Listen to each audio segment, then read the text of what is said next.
Hello. मेरा गला जो है ठीक नहीं हो पा रहा था, नहीं क्या हो गया गले में।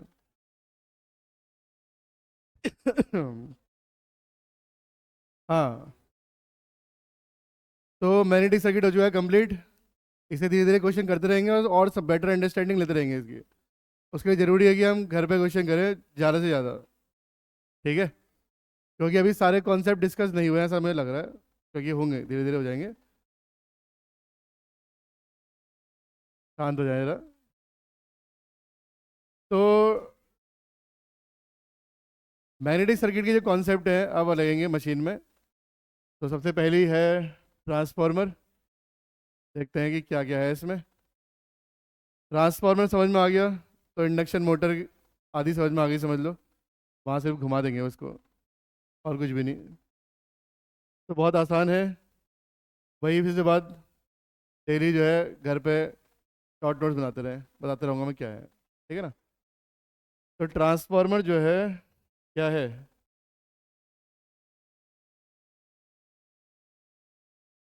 ट्रांसफार्मर क्या है? एक स्टैटिक डिवाइस है। क्या काम है इसका?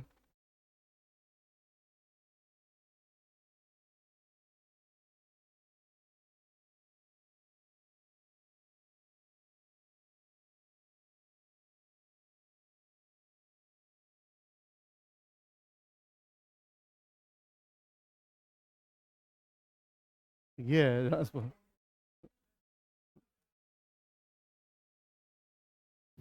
ये देखना चाहता था मैं। ट्रांसफार्मर जो है दिल है पावर सिस्टम का। ठीक है, जब भी धड़कता है तभी जो है पावर सिस्टम चलता है हमारा। जो ये सिस्टम है सारा, ये वही इसकी बात हो रही है। ठीक है। तो अगर ट्रांसफार्मर जो है दिल है, तो फिर कंडक्टर क्या है?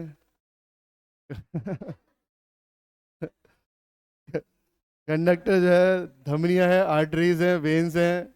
ये है इसके बारे में। ठीक है ना। तो जैसे जैसे दिल का काम है, क्या है दिल का काम? जो असली काम है, उसका असली काम जो है वो है ब्लड सप्लाई पंप करना बॉडी में। यही काम पावर सिस्टम में कौन करता है? ट्रांसफार्मर। ठीक है। तो ट्रांसफार्मर की वजह से ही है जो। तो एसी सिस्टम यूज करने का one of the main reason है ट्रांसफार्मर।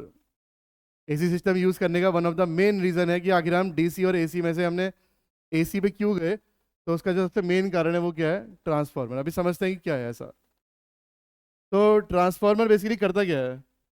ट्रांसफार्मर करता है ट्रांसफॉर्म। क्या करता है? ट्रांसफॉर्म किसे?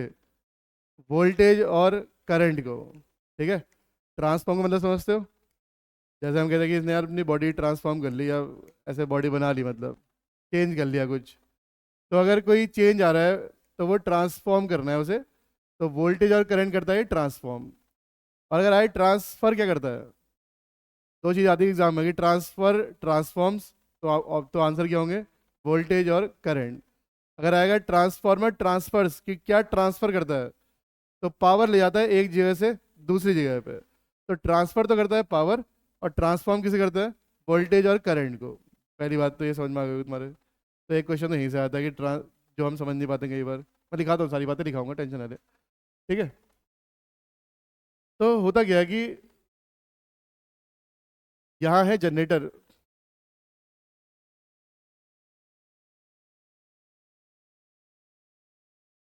और यहाँ है, यहाँ कहीं है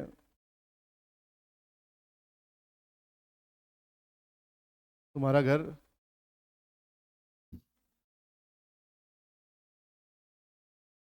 तो ये जनरेट करेगा, और यहाँ तक बिजली पहुँचनी चाहिए, ऐसा हम बोल रहे हैं।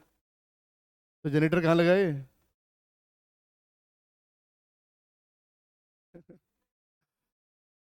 हाँ, चीला में भी लगाया एक जनरेटर। हाँ। तो जो जनरेशन होता है बेसिकली, वो करते हैं हम 11 kV।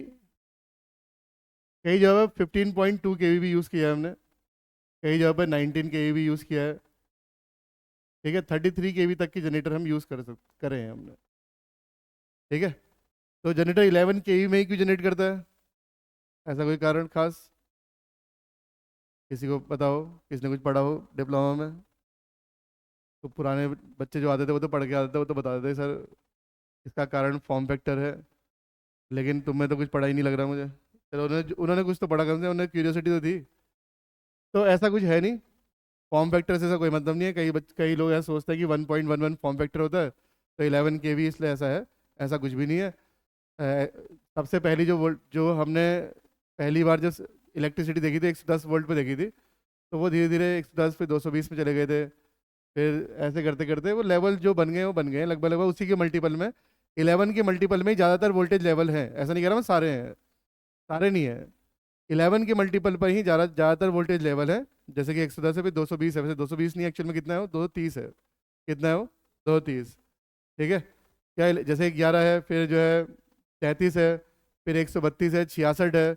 ये सारे जो वोल्टेज लेवल्स हैं ये 11 के मल्टीपल में ही है। ऐसा इसलिए है क्योंकि 110 वोल्ट के लिए जब हमने बनाया होगा पहली बार चीज़ें, तो हमने जस्ट उसका क्या कर दिया, डबल, 220 पे आ गए। ऐसे करते करते ईजी रहा हमारे लिए मैन्युफैक्चरिंग चीज़ों की। तो इसका कोई ऐसा कोई रीज़न नहीं है कि फॉर्म फैक्टर की वजह से ऐसा है, ऐसा कुछ नहीं है। तो इस रेंज के जनरेटर हम बनाते हैं 11 kV। तो अगर कम पावर का होगा तो है 6.6 kV के भी है, इससे भी कम के भी है 6.6 kV के। जैसे यहाँ पर मोहम्मदपुर और पथरी पावर हाउस दो हैं, तो यहाँ पर लगभग 6.6 kV में भी होते जनरेशन।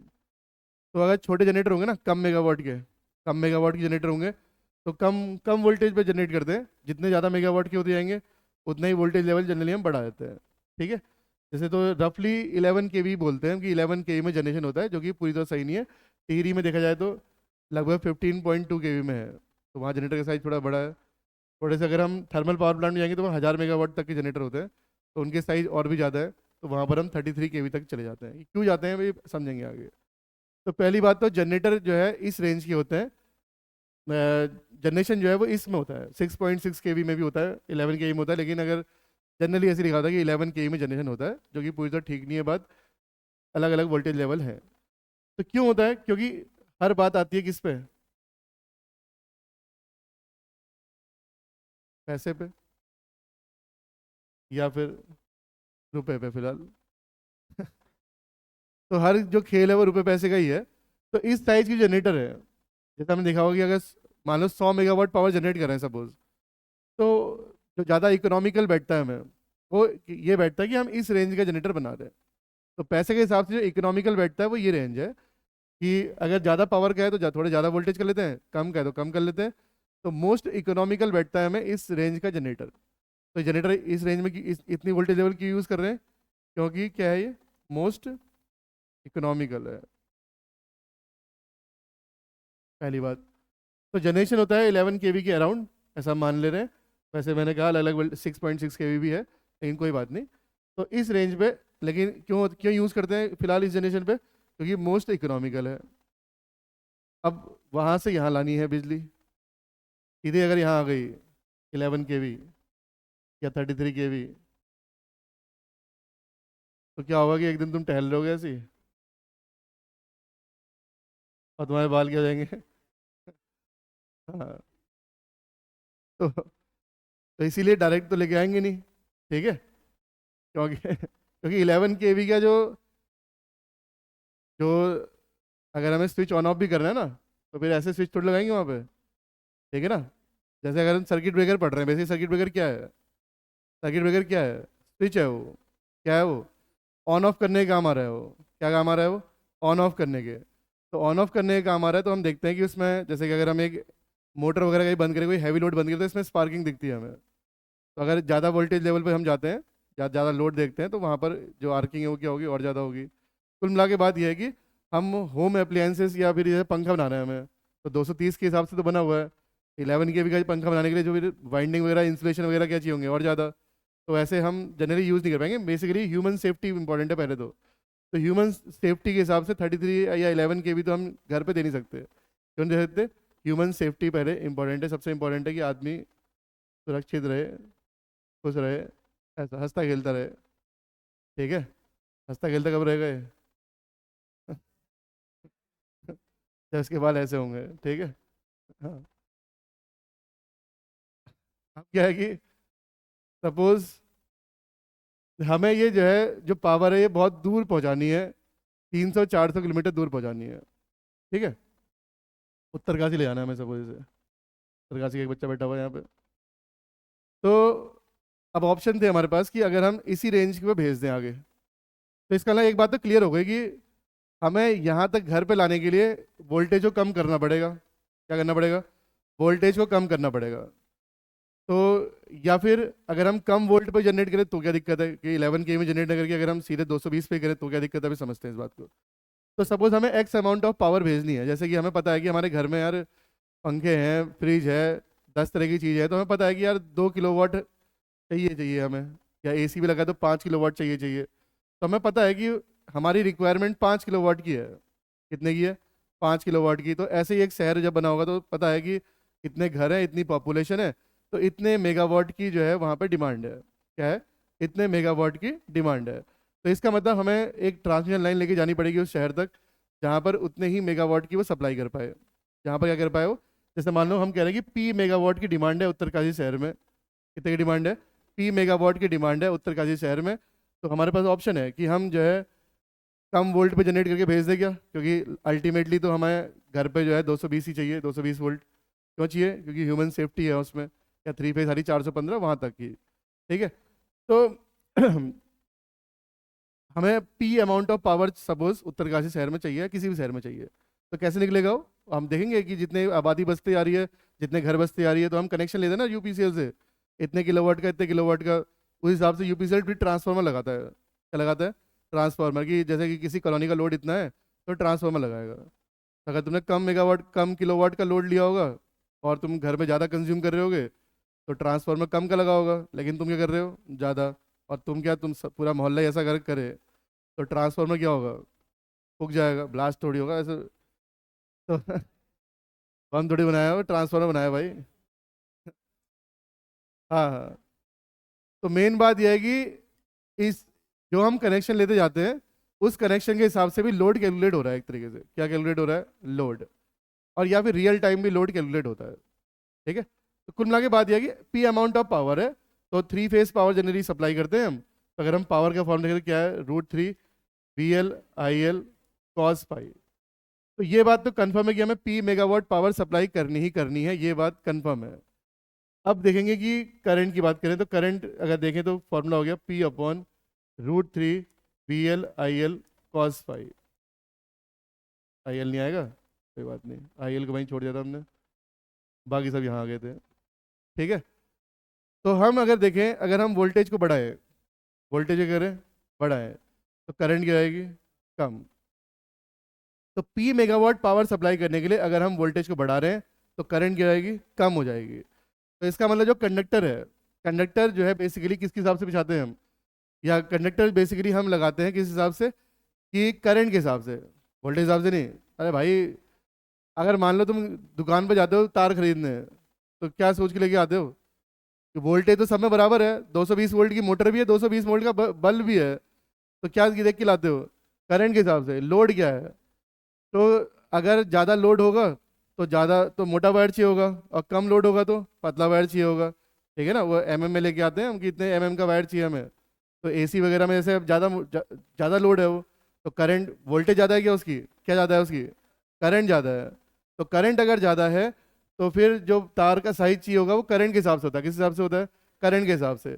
तो अगर अगर जो है करंट कम है सेम पावर सप्लाई करने के लिए, पी मेगावाट की डिमांड है, पी सप्लाई करनी पड़ेगी, तो करंट क्या हो जाएगी? उसकी कम हो जाएगी। करंट अगर कम हो जाएगी तो जो जो हम कंडक्टर यूज़ करेंगे उसका क्रॉस सेक्शन एरिया क्या रख सकते हैं? हम कम रख सकते हैं। ठीक है। अब ये थोड़ी कि एसी वाले तार में तुम जो है कोई छोटा लोड कनेक्ट कर दो तो तुम्हें नुकसान है ना उसका। पैसे किसका नुकसान है? पैसे का नुकसान है। जरूरत ही नहीं है। तुम्हें अगर एक एल्यूमिनियम का वायर बिछाना है, तुम्हारे पास 2 ऑप्शन है कि एक मोटा वायर बिछाएं या पतला वायर बिछाएं, तो डिसाइड कौन करेगा? करंट के हिसाब से। करंट कम होगी तो पतला वायर ले आएंगे, करंट ज़्यादा होगी तो मोटा वायर लेके आएंगे। सीधी सी बात है कि रिक्वायरमेंट के हिसाब से लेके आएंगे। तो ये बात कंफर्म है कि अगर वोल्टेज बढ़ाएंगे तो करंट क्या जाती है? कम हो जाती है। तो फिर जो कंडक्टर का साइज है वो भी क्या हो जाएगा? कम हो जाएगा। करंट कम होने से जो कंडक्टर का साइज है, कंडक्टर का एरिया की बात करें, एरिया ऑफ कंडक्टर, तो कंडक्टर जो क्रॉस सेक्शन एरिया की बात कर रहे हैं वो भी क्या चाहिए होगा? हमें कम चाहिए होगा। तो क्रॉस सेक्शन एरिया कम, तो कॉस्ट भी क्या होगी? कम, क्योंकि लंबाई तो वही रहने वाली है उसकी। लंबाई अगर 200 किलोमीटर दूर भेज रहे हैं तो लंबाई तो 200 किलोमीटर रहेगी। लेकिन अगर वायर पतला होगा तो मटेरियल कम लगेगा, तो सस्ता पड़ेगा हमें। तो कुल मिला के बात सब किस में आती लास्ट में, पैसे पे ही। ठीक है। तो इसका मतलब ये बात हम समझ गए कि अगर हम वोल्टेज बढ़ाएंगे तो करंट क्या आएगी, कम हो जाएगी। तो 200 किलोमीटर अगर हमें भेजनी है तो फिर हम उसका यूज़ करेंगे, वोल्टेज बढ़ाने का काम करेंगे। क्या करेंगे, हम वोल्टेज को बढ़ाएंगे। तो जनरेशन ही पहले 11 के एम हो रहा है, लेकिन अगर हमें बहुत दूर भेजनी है तो हम लगाएंगे यहाँ पर एक ट्रांसफार्मर। क्या लगाएंगे, ट्रांसफार्मर, जो कैसा होना चाहिए, वोल्टेज को बढ़ाने वाला होना चाहिए। वोल्टेज बढ़ाने वाले को बोलते हैं हम स्टेप अप। ठीक है। तो स्टेप अप जो ट्रांसफार्मर है ये वोल्टेज को बढ़ा देगा। सपोज 11 केवी से जितनी दूर भेजना है उस हिसाब से लेते हैं वैसे, या पावर के हिसाब से भी कैलकुलेट करते हैं। तो लगभग 220 केवी या 132 केवी इस रेंज में पहुंचा दिया उसने। तो इससे कंज्यूमर को नहीं मिल रहा कुछ, अभी खाली पावर ट्रांसमिट हो रही है बस। ट्रांसमिट का मतलब एक एंड से दूसरे एंड तक जा रही है, बीच में से कोई टैपिंग नहीं है, कोई ऐसा लोड कनेक्ट नहीं हो रहा है। तो जनरेशन वाला जो काम है अगर उत्तराखंड में देखें तो कौन करता है, वो यूजेवीएनएल करता है। और ये जो चीज़ है आगे इसके अलावा ये है ट्रांसमिशन। क्या है ये, ट्रांसमिशन, ये कौन करता है उत्तराखंड में, कौन करता है काम, पिटकुल करता है। पिटकुल के सब स्टेशन देखोगे 220 केवी 132 केवी के सब स्टेशन है। उस सब स्टेशन में है क्या, ट्रांसफार्मर है। किसी भी एक सब स्टेशन में है क्या, बेसिकली ट्रांसफार्मर है। और ट्रांसफार्मर को ऑन ऑफ करने के लिए बेसिकली सर्किट ब्रेकर लगे हैं। सर्किट ब्रेकर का काम क्या है, सिर्फ पावर कट करना।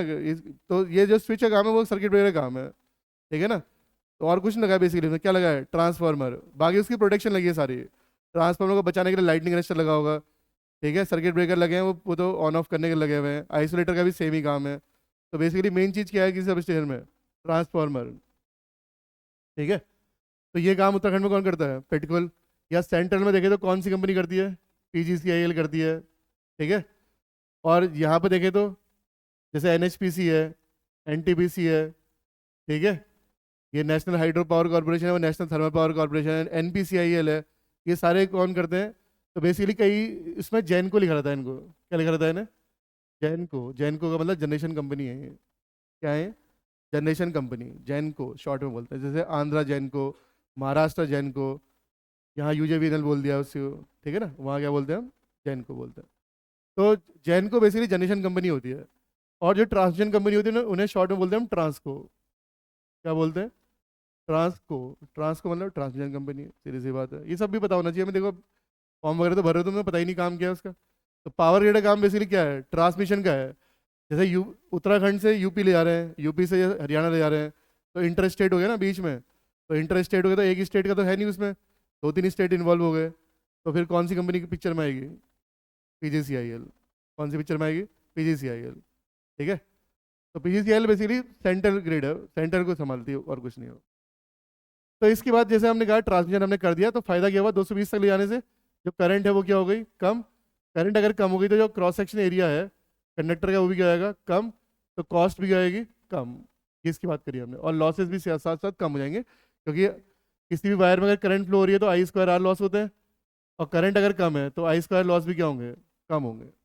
ठीक है। तो ये हमने आगे भेज दिया। और ऑब्वियस सी बात है कि हमें लास्ट तक कहाँ ले जाना है इसे, किसी के घर तक, ताकि उसे घर में लगा हुआ जो बल्ब है वो जल जाए। ठीक है। तो फिर यहाँ तक क्या आना चाहिए। तो इसका मतलब हमें लास्ट में फिर क्या करना पड़ेगा इसे,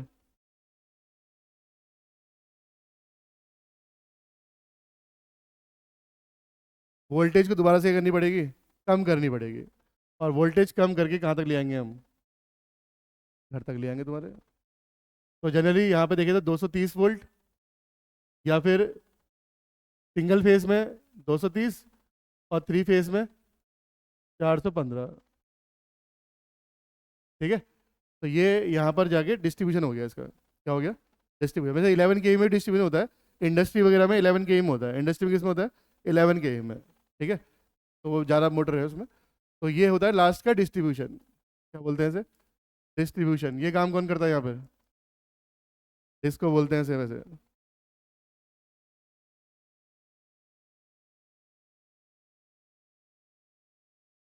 तो या फिर उत्तराखंड में कौन करता है इस काम को, यूपीसीएल। और यूपी में यूपीपीसीएल आ जाती है। ठीक है। यूपी में यूपी ट्रांसको यूपी ट्रांसको है, वो यूपी पीटीसीएल बोलते हैं उसे। तो ट्रांसमिशन कंपनी है बेसिकली वो। तो यूपीसीएल करता है ये काम को डिस्ट्रीब्यूशन का। ठीक है। तो तीन कंपनी है, जनरेशन, ट्रांसमिशन और डिस्ट्रीब्यूशन। तो डिस्ट्रीब्यूशन का मतलब क्या है कि जो भी पावर जैसे उत्तरकाशी शहर में आ गई अब, तो पिटकुल के सभी शहर में जैसे पावर आ गई वो, अब वहाँ से आगे फिर जो है वो यूपीसीएल के सभी शहर में चली जाएगी। ठीक है। जो लास्ट में जो वोल्टेज है वो फिर, तो वो जो 11 kV के जो सभी स्टेशन है बेसिकली यूपीसीएल के पास है वो। किसके पास है वो? हाँ, डिस्ट्रीब्यूशन के पास है वो। तो वो काम करता है यूपीसीएल, 33 kV, 11 kV, वो सब डिस्ट्रीब्यूशन के काम इन्हीं के हैं। ठीक है। तो ये यूपीसीएल के पास है। तो ये कुल मिला के बात है। तो इसलिए जो ट्रांसफार्मर है, ट्रांसफार्मर से की मदद से हमने वोल्टेज बढ़ा भी दी और घटा भी दी। तो अगर अगर ट्रांसफार्मर नहीं होता, अगर ट्रांसफार्मर नहीं होता तो फिर हमें कम वोल्टेज में ही बिजली जनरेट करनी पड़ती, और फिर अगर वोल्टेज कम तो करंट क्या होती, काफ़ी ज़्यादा। तो हम बहुत दूर तक भेज नहीं पाते। तो स्टार्टिंग में जब इलेक्ट्रिसिटी प्रोड्यूस हुई तो यही हुआ था कि जैसे ही हुई थी तो 110 वोल्ट पे हुई थी, तो वो बहुत लंबी दूर तक के, जैसे कि अगर 500 मीटर 600 मीटर तक तो सही से काम करी थी। उसके बाद फिर वो जो है जो तारें थी उसकी गर्म हो जा रही थी। क्यों गर्म हो जा रही थी? तो ये करंट ज़्यादा और आई स्क्वायर लॉस क्या होगा, ज़्यादा। तो बहुत दूर तक नहीं भेज पा रहे थे हम। तो दूर तक भेज पाए किसकी मदद से? ट्रांसफार्मर की मदद से। तो डीसी में ट्रांसफार्मर तो काम ही नहीं करेगा। डीसी में ट्रांसफार्मर काम करता है क्या? अभी ऐसे पढ़ा नहीं है मैंने, पढ़ाया तो नहीं है, लेकिन कोई बात नहीं। कल ही हम देख रहे थे कि डीसी केस में फ्लक्स क्या होता है, कांस्टेंट। तो ईएमएफ क्या होगा? ज़ीरो। तो म्यूचुअल फ्लक्स की वजह से ईएमएफ जनरेट ही नहीं होगा, तो फिर वहाँ पर ट्रांसफार्मर काम ही नहीं करेगा। तो डीसी की जगह पे एसी यूज़ करने का एक कारण ये भी था कि क्या यहाँ पे क्या है, ट्रांसफार्मर जो वोल्टेज लेवल को कर लेता है स्टेप अप और स्टेप डाउन। ठीक है। वैसे जो काम ट्रांसफार्मर एसी में करता है वही काम डीसी में चॉपर करता है। कौन करता है? चॉपर। कई बार एग्जाम में आया कि चॉपर किसके एनालॉगस है। एनालॉगस मतलब कल जैसे एनालॉजी, समानता। तो जो काम एसी में ट्रांसफार्मर करता है डीसी में कौन करता है? चॉपर। तो चॉपर जो है वो पढ़ेंगे हम पावर से इलेक्ट्रॉनिक्स में, पहले से नोट कर लो, मैं लिखाता हूँ सर। थोड़ा बहुत एक रफ डायग्राम बनाना चाहो तो बना लो, नहीं तो फोटो खींच लो, आगे बढ़ते हैं इससे। इंश्योरेंस कॉस्ट तो बढ़ेगी। हम्म। यूकेपीएससी की जेई। अरे भाई उसमें अलग अलग डिपार्टमेंट है, पीडब्ल्यूडी है, पीडब्ल्यूडी वाले पीडब्ल्यूडी वाला काम कर रहे हैं। कोई सरकारी बिल्डिंग बन रही है उसकी वायरिंग वगैरह कौन करेगा? पीडब्ल्यूडी वाले करे इलेक्ट्रिकल के हिसाब से। इरिगेशन में देखा जाए तो नलकूप देखते हैं वो। ठीक है। जो ट्यूबवेल वगैरह है कौन देखेगा वो यही देखेंगे। हैं?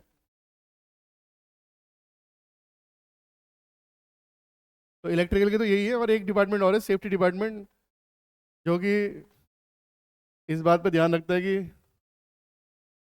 किसी के बाल खड़े ना जाए ऐसे करके। ये काम है सेफ्टी डिपार्टमेंट का, जो यूकेपीएससी से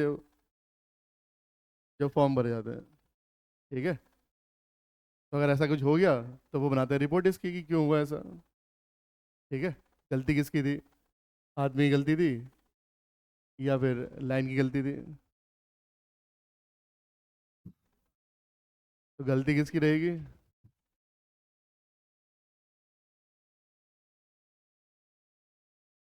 चलेगा पता जब जाएगा डिपार्टमेंट में।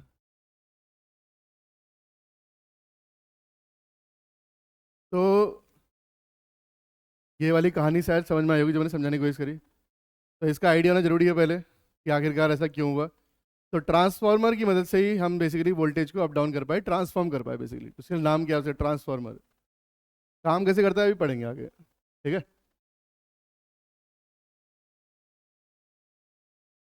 तो अगर नोट कर लिया हो,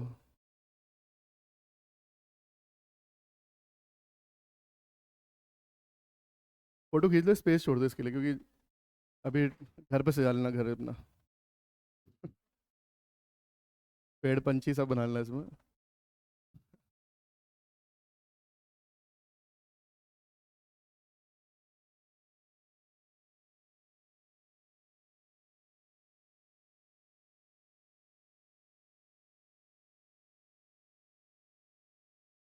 तो ये समझ में आ गया ट्रांसमिशन डिस्ट्रीब्यूशन में क्या अंतर है। ट्रांसमिशन का काम सिर्फ यही है कि एक एंड से दूसरे एंड तक पावर ले जाना बस। वहाँ पर कंज्यूमर को नहीं देगा वो। कंज्यूमर को कौन देता है? डिस्ट्रीब्यूशन देता है, ठीक है। तो कंज्यूमर की जो पावर सप्लाई हो रही है डिस्ट्रीब्यूशन से हो रही है। और पीला वाले तो बस वहीं जनरेटर तक सीमित है, उनका उनका दूर दूर तक कोई लिंक नहीं कंज्यूमर से, ठीक है।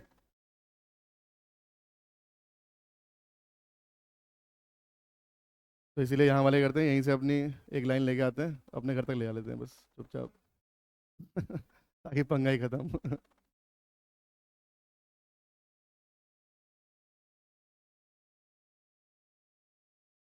चलो आगे बढ़ रहे हैं इससे। अब लिखना स्टार्ट करते हैं, दो तीन बातें लिखे।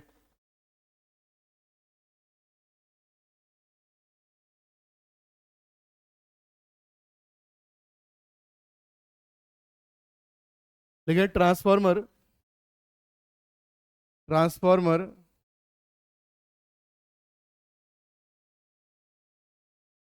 ट्रांसफॉर्मर वोल्टेज और करंट को, ट्रांसफॉर्मर वोल्टेज और करंट को ट्रांसफॉर्म करता है,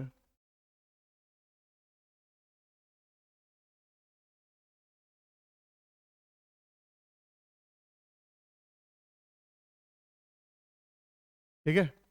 ट्रांसफॉर्म करना है कि ब्रैकेट में लिख दो, स्टेप अप और स्टेप डाउन, बढ़ाता घटाता है, स्टेप अप स्टेप डाउन, मतलब वोल्ट जो है उसे बढ़ाता घटाता है, ठीक है ना। पहले बात तभी यूज कर रहे हैं इसे। तो एसी में जो काम ट्रांसफार्मर करता है, डीसी में कौन करता है? टॉपर करता है, ये भी लिख ले। तो एसी में जो काम करता है ट्रांसफार्मर, डीसी में करता है टॉपर। तो आपस में कैसे हैं? एनालॉगस है। तो ये वाला क्वेश्चन ही बहुत बार पूछा हुआ एग्जाम में कि transformer is analogous to, analogous मतलब समानता है उसकी, क्या है? समानता।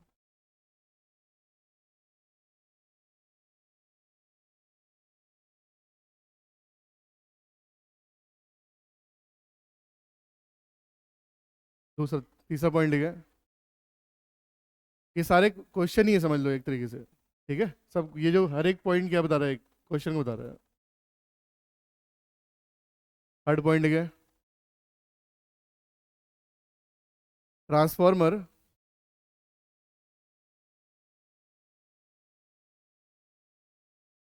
पावर ट्रांसफर करता है,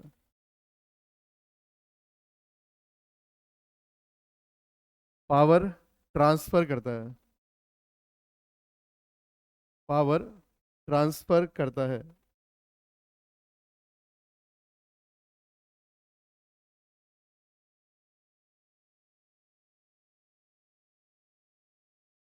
ठीक है।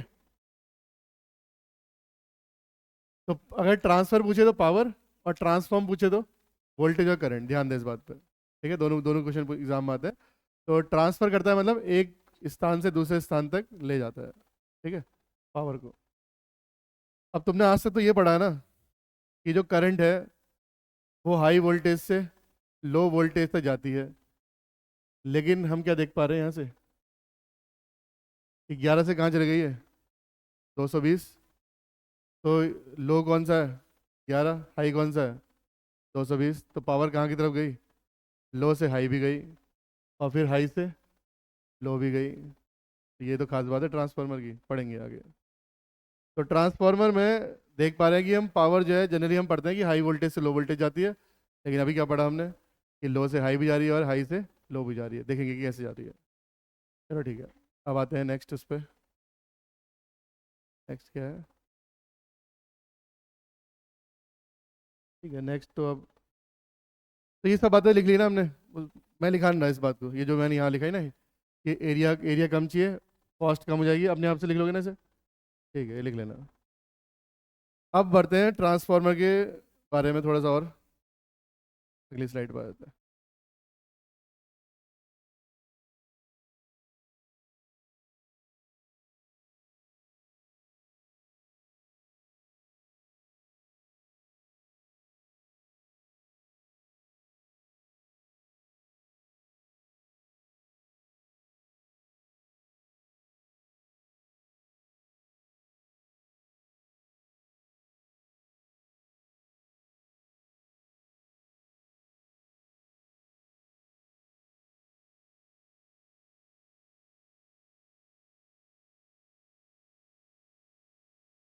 तो ट्रांसफार्मर में सपोज हमने यहाँ पे लगाया एक सोर्स, और एक साइड लगाया हमने सपोज लोड।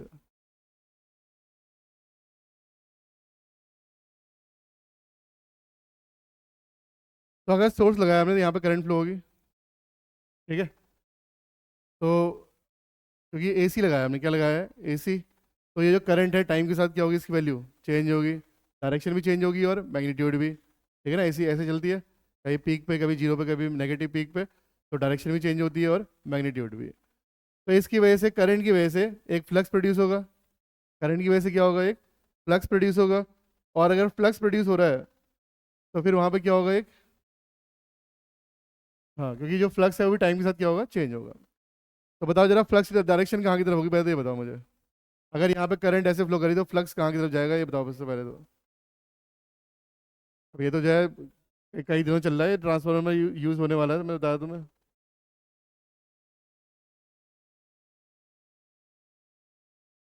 तो वाइंडिंग ऐसे है ना, ट्रांसफार्मर कोर में ऐसे बाउंड हो रखी है, तो यहाँ पे करंट कैसे, ऐसे ऐसे घूम के आएगी, फिर ऐसे। तो अगर देखा जाए तो यही तो हो रहा है, करंट ऐसे घूम के जाएगी, फिर ऐसे आएगी, फिर घूम के जाएगी, फिर ऐसे आएगी, ऐसे चलती रहेगी। तो यहाँ पर अगर देखें तो कौन सा रूल लगाते हैं हम, राइट हैंड रूल, ठीक है। राइट हैंड रूल के हिसाब से चाहे तो मर्जी है तुम्हारी, अगर करंट की तरफ रखना करंट की तरफ रख दो, अंगूठा रखना तो अंगूठा रख दो, मर्जी है, जैसे मर्जी कर। तो उंगलियां बता रही है करंट को, और अंगूठा क्या बता रहा है, फ्लक्स को, अंगूठा क्या बता रहा है, फ्लक्स को, ठीक है। और या फिर चाहे तो ऐसे भी कर सकते हो कि अंगूठा ये बता रहा है तो फ्लक्स ऐसे होगा, ऐसे भी कर सकते हो, मर्जी है तुम्हारी, नहीं तो ऐसे कर लो, कोई दिक्कत नहीं है। तो यहाँ पर आ गया फ्लक्स, तो ये फ्लक्स इधर भी जाएगा,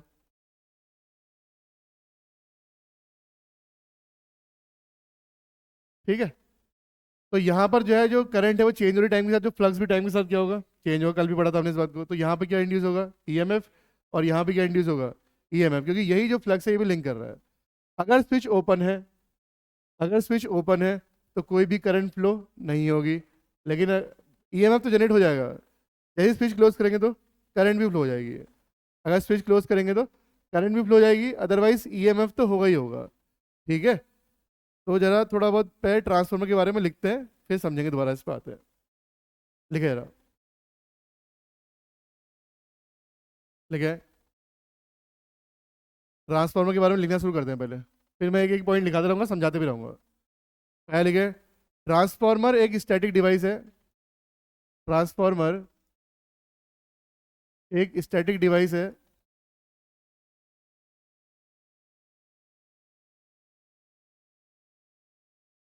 ट्रांसफार्मर एक स्टैटिक डिवाइस है जो पावर ट्रांसफर करती है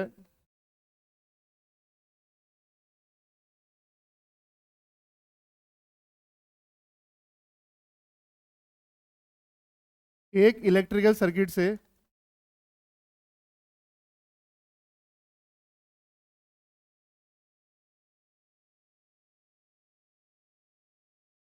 दूसरे इलेक्ट्रिकल सर्किट की ओर। ट्रांसफार्मर एक स्टैटिक डिवाइस है जो पावर ट्रांसफर करती है एक इलेक्ट्रिकल सर्किट से दूसरे इलेक्ट्रिकल सर्किट की ओर, दूसरे इलेक्ट्रिकल सर्किट की ओर, ठीक है। तो वही बात है कि क्या क्या ट्रांसफर करती है, पावर। एक इलेक्ट्रिकल सर्किट ये है और दूसरा इलेक्ट्रिकल सर्किट ये है, तो यहाँ से यहाँ पावर ट्रांसफर हो रही है। क्या इनके बीच में कोई इलेक्ट्रिकल कनेक्शन है, क्या ये दोनों जो है सर्किट हैं, क्या वो इलेक्ट्रिकली कनेक्टेड है कहीं से कहीं तक। इलेक्ट्रिकल कनेक्शन मतलब वायर से जुड़े हुए हैं क्या, नहीं जुड़े हुए हैं, कोई वायर तो नहीं है कनेक्ट करता हुआ इन्हें। ये वायर एक आयरन कोर पे बाउंड है, और वायर और इसके बीच में भी इंसुलेशन होगा वैसे। वायर और इसके बीच जो कोर है इसके बीच में क्या होगा, इंसुलेशन, लिखाऊंगा आगे। तो इनके बीच में भी क्या होगा, इंसुलेशन, ताकि कोर पे टच ना करे। अगर कोर पे टच करिए ना ये, तो ये शॉर्ट हो जाएगा ये। कोर पे टच करेगा तो क्या हो जाएगा, शॉर्ट, क्योंकि कोर तो जुड़ी हुई है ना पूरे यहाँ से यहाँ तक वापस। तो कोर पे टच नहीं करते हैं, कोर से क्या रहते हैं, इंसुलेटेड रहते हैं, ठीक है, बाहर से। तो कुल मिला के बाद ये यहाँ से लेके यहाँ तक कोई भी इलेक्ट्रिकल कनेक्शन नहीं है, तो लिखे, इन दोनों इलेक्ट्रिकल इन दोनों इलेक्ट्रिकल सर्किट्स में इन दोनों इलेक्ट्रिकल सर्किट्स में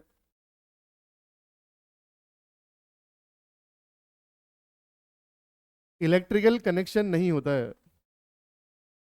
इलेक्ट्रिकल कनेक्शन नहीं होता है।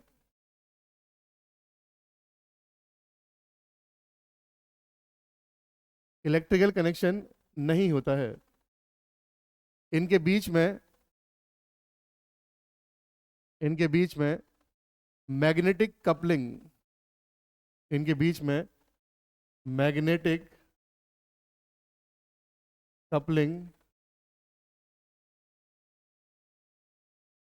इनके बीच में मैग्नेटिक कपलिंग होती है।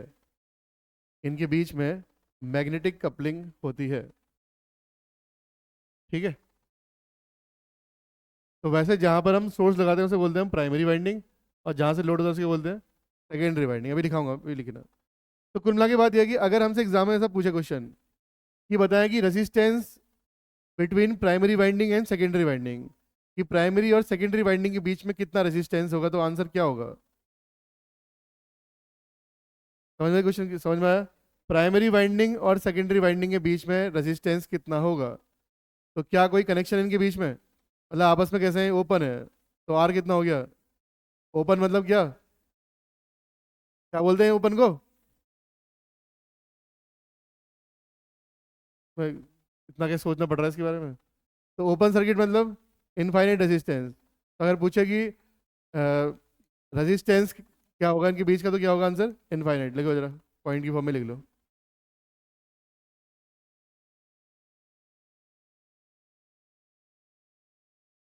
कि resistance between primary and secondary winding, मतलब प्राइमरी और सेकेंडरी वाइंडिंग के बीच का रेजिस्टेंस, के बीच resistance, resistance between primary and secondary winding, तो कितना हो गया? इनफाइनाइट। इनफाइनाइट रेजिस्टेंस होगा इनके बीच में, क्योंकि इलेक्ट्रिकल कनेक्शन नहीं है। ठीक है।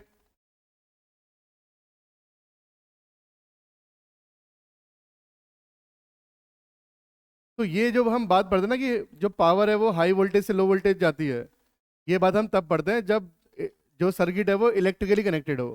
कैसा हो? Electrically connected. यहाँ पर इलेक्ट्रिकल कनेक्शन तो है नहीं, बीच में क्या है इनके? मैग्नेटिक कपलिंग है। तो मैग्नेटिक कपलिंग की वजह से जो पावर है वो हाई वोल्टेज से लो वोल्टेज और लो वोल्टेज से हाई वोल्टेज जाती है।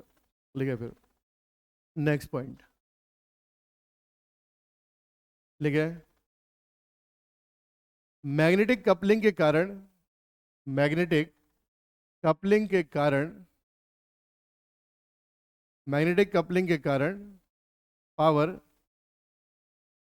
हाई वोल्टेज से लो वोल्टेज, हाई वोल्टेज से लो वोल्टेज और लो वोल्टेज से हाई वोल्टेज,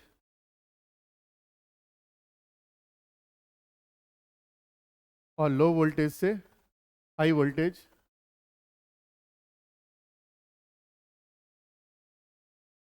की ओर ट्रांसफर होती है। हाई वोल्टेज की ओर ट्रांसफर होती है। तो लो वोल्टेज से हाई वोल्टेज की ओर भी होगी और हाई से लो की होगी। ठीक है। तो ये बात थी, तब जाके पावर जो है वो हो पाई ऐसी पॉसिबल। अगर इलेक्ट्रिकल कनेक्शन होता तो नहीं हो पाता ऐसा। जनरली हम देखते हैं तो इसमें ऐसा नहीं होगा। तो अभी तक हमने ऐसा पढ़ा ही नहीं मैग्नेटिक कपलिंग के बारे में। तो मैग्नेटिक कपलिंग का ये फायदा है। ठीक है। ठीक है, अब आते हैं नेक्स्ट पॉइंट पे। लिखे हाँ। तो ट्रांसफार्मर की जिस वाइंडिंग से सोर्स कनेक्ट होता है उसे बोलते हैं हम प्राइमरी वाइंडिंग। क्या बोलते हैं उसे? प्राइमरी। और जहां से लोड होता है उसे सेकेंडरी। लिखे फिर ट्रांसफार्मर की जिस वाइंडिंग से सोर्स कनेक्ट होता है, ट्रांसफार्मर की जिस वाइंडिंग से सोर्स कनेक्ट होता है, सोर्स कनेक्ट होता है, उसे प्राइमरी वाइंडिंग कहते हैं। उसे प्राइमरी वाइंडिंग कहते हैं।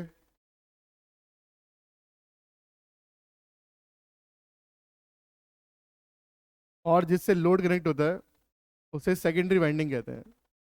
और जिससे लोड कनेक्ट होता है उसे सेकेंडरी वाइंडिंग कहते हैं। उसे सेकेंडरी वाइंडिंग कहते हैं। उसे सेकेंडरी वाइंडिंग कहते हैं। ठीक है।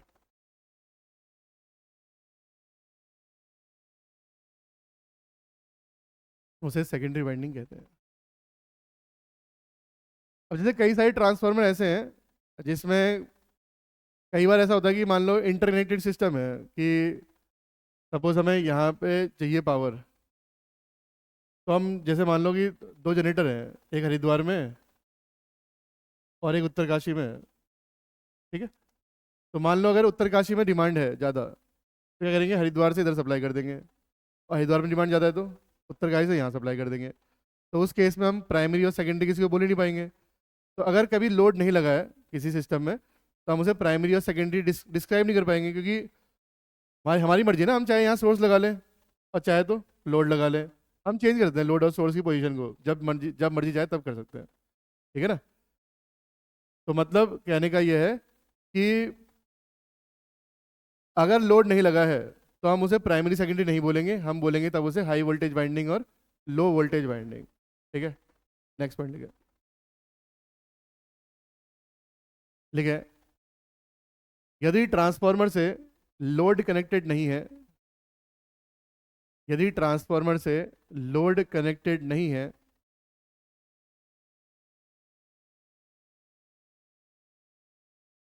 तो इन वाइंडिंग्स को, तो इन वाइंडिंग्स को हाई वोल्टेज, तो इन वाइंडिंग्स को हाई वोल्टेज और लो वोल्टेज वाइंडिंग कहते हैं, हाई वोल्टेज और लो वोल्टेज वाइंडिंग कहते हैं।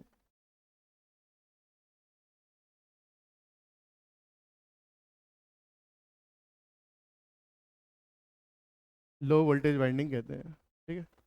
अगला पॉइंट लिखे, तो जनरली अगर वोल्टेज अलग अलग अलग अलग है तो करंट भी क्या होगी, अलग अलग। तो करंट अभी देखा था हमने, अभी देखेंगे, इसके प्रूफ भी करेंगे चीज़ों को। अब जो फ्रीक्वेंसी होती है दोनों वाइंडिंग में, चाहे इधर देखें चाहे इधर देखें, दोनों वाइंडिंग में फ्रीक्वेंसी सेम होती है। क्यों सेम होगी, क्योंकि फ्लक्स जिस फ्रीक्वेंसी यहाँ पर चल रहा है उसी फ्रीक्वेंसी से यहाँ भी चलेगा। मतलब जो प्लस माइनस जितनी जैसे यहाँ पर हो रहा है वैसे ही यहाँ भी होगा। तो अगर प्लस माइनस सेम स्पीड से हो रहा है, तो जो ईएमएफ होगा उसमें भी प्लस माइनस क्या होगा, सेम स्पीड से होगा। तो जो फ्रीक्वेंसी यहाँ पर वही फ्रीक्वेंसी यहाँ पर।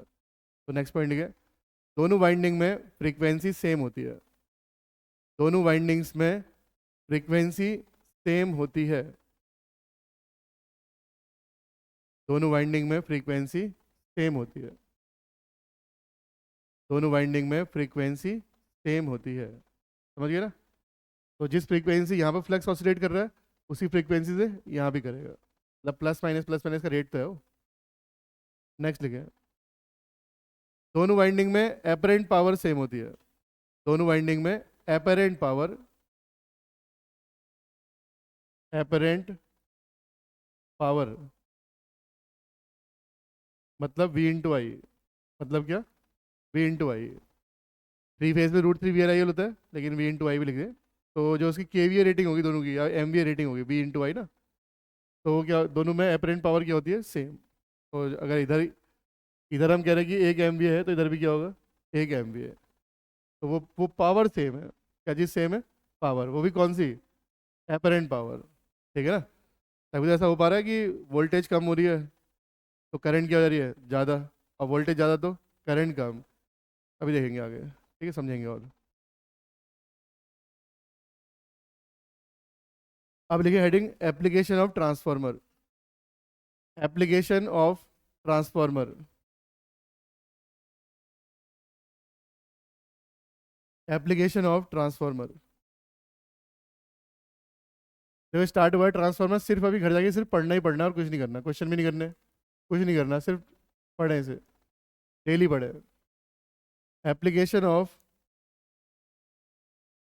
ट्रांसफार्मर।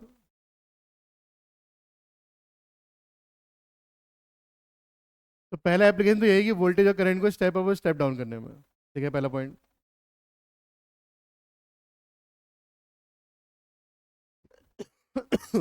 वोल्टेज और करंट को, वोल्टेज और करंट को स्टेप अप और स्टेप डाउन करने में,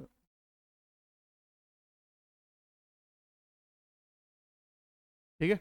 तो वोल्टेज और करंट को स्टेप अप स्टेप डाउन करने में पहला एप्लीकेशन तो यही है इसका। तो ब्रैकेट में लिख ले इलेक्ट्रिकल सर्किट में, तो यही यूज है इसका, तो ब्रैकेट में लिखे इलेक्ट्रिकल सर्किट, क्या लिखे, इलेक्ट्रिकल सर्किट। तो इलेक्ट्रिकल सर्किट में ट्रांसफार्मर का यही यूज है कि वोल्टेज को स्टेप अप और स्टेप डाउन करता है, ठीक है। अब देखो हमने मैक्सिमम पावर ट्रांसफर थ्योरम पढ़ी थी, क्या पढ़ी थी, मैक्सिमम पावर ट्रांसफर थ्योरम। वो क्या कहता है कि अगर हमें पावर मैच करवानी है भैया, मैक्सिमम पावर ट्रांसफर करवानी है, तो जो लोड इम्पिडेंस है वो सोर्स की क्या होना चाहिए, इक्वल होना चाहिए, ये पढ़ा था हमने। तो जब मैंने वहाँ पर वैसे जब लिखवाया था तो मैंने एक चीज़ लिखवाई थी कि इसका यूज़ कहाँ नहीं करते और कहाँ करते हैं मैक्सिमम पावर ट्रांसफर थ्योरम का, तो याद है किसी को। मैक्सिमम पावर ट्रांसफर थ्योरम का यूज़ इलेक्ट्रिकल सर्किट में नहीं करते हैं, मैंने लिखवाया था इलेक्ट्रॉनिक सर्किट में करते हैं, जैसे कंप्यूटर सर्किट्स में, कम्युनिकेशन सर्किट्स में, यहाँ पर हम मैक्सिमम पावर ट्रांसफर का यूज़ करते हैं, लेकिन तुम्हें कुछ याद नहीं है, कोई बात नहीं, ठीक है। तो वहाँ पर हम इसे बोलते हैं, जब हम मैक्सिमम पावर ट्रांसफर करवाते हैं तो हम लोड इम्पिडेंस को मैच करवाते हैं, बेसिकली क्या करवाते हैं, लोड इम्पिडेंस को मैच। तो ये भी यही लिखने वाले हैं कि इलेक्ट्रॉनिक सर्किट में बेसिकली हमें अगर मैक्सिमम पावर ट्रांसफर करवानी तो ट्रांसफार्मर की मदद से करते हैं हम इम्पिडेंस मैचिंग। देखो जरा सेकंड पॉइंट लिखे, इलेक्ट्रॉनिक सर्किट में इम्पिडेंस मैचिंग के द्वारा, इम्पिडेंस मैचिंग के द्वारा ट्रांसफार्मर का यूज, इम्पिडेंस मैचिंग के द्वारा ट्रांसफार्मर का यूज मैक्सिमम पावर ट्रांसफर करने में किया जाता है।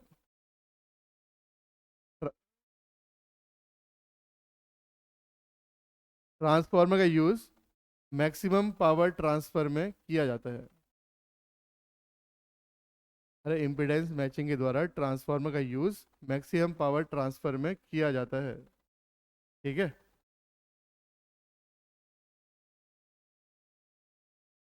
थर्ड पॉइंट है, तो इस पे देखो एग्जाम में बहुत न्यूमेरिकल भी आते हैं, भी करेंगे आगे चल के इस पे न्यूमेरिकल, जो इम्पिडेंस मैचिंग वाली बात है ना, इंपॉर्टेंट बात है। इस पे देखो इलेक्ट्रॉनिक्स में भी न्यूमेरिकल बनते हैं इससे, और इलेक्ट्रिक ट्रांसफार्मर में तो बनते ही बनते हैं, तो मतलब इंपॉर्टेंट है ये, इस पे न्यूमेरिकल आएगा एग्जाम में, आता ही है कई बार। अब थर्ड पॉइंट आता है, लिखे पहले लिख लेते हैं भी समझेंगे। लिखे सप्लाई से सप्लाई से डीसी कंपोनेंट्स को,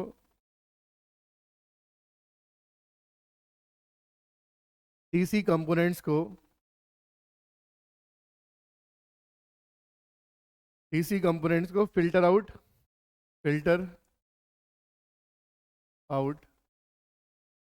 या आइसोलेट भी लिख सकते हैं ब्रैकेट वो ऑब्लिक करके, फिल्टर आउट ऑब्लिक आइसोलेट करने में क्या आता है, करने में किया जाता है, करने में किया जाता है। और इस टाइप का जो ट्रांसफार्मर है जो इसको मैं ये करते हैं, इसे बोलते हैं हम आइसोलेशन ट्रांसफार्मर।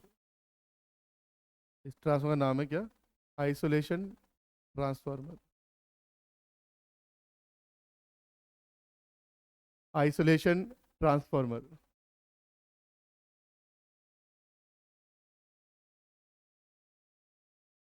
तो जैसे कि अब अभी तक हम पढ़ते हुए आ रहे हैं लगातार, अब मान लो इधर है, इधर एक सोर्स है या एक सर्किट है जो ट्रांसफार्मर लगा रहे हैं हम, और यहाँ पर जो है एसी कंपोनेंट भी है और डीसी भी है सपोज, ठीक है।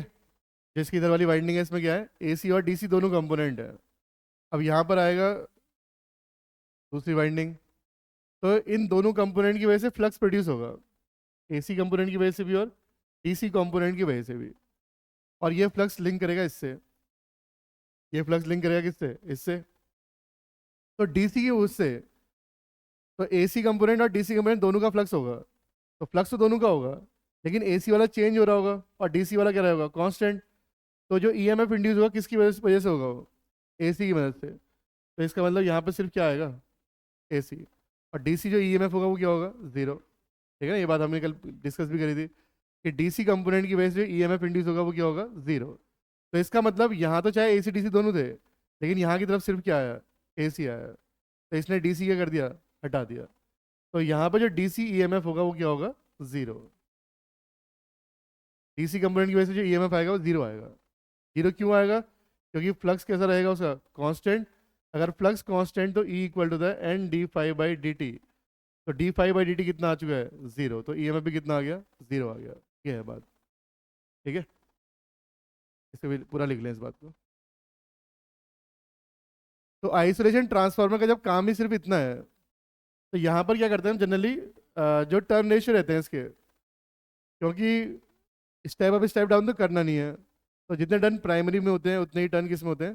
सेकेंडरी में भी होते हैं। मतलब एन वन इक्वल टू किसके होता है? एन टू के। तो N one ratio N two कितना होगा? One ratio one. पूछा हुआ क्वेश्चन एग्जाम में कि आइसोलेशन ट्रांसफार्मर का टर्न रेशियो कितना होता है, तो आंसर होगा वन रेशियो वन। उसका काम सिर्फ यही है कि अगर ए सी डी सी दो है तो फिल्टर आउट कर दिया उसने, सिर्फ ए सी को आगे भेज दिया। तो voltage step up step down तो कर ही नहीं रहा।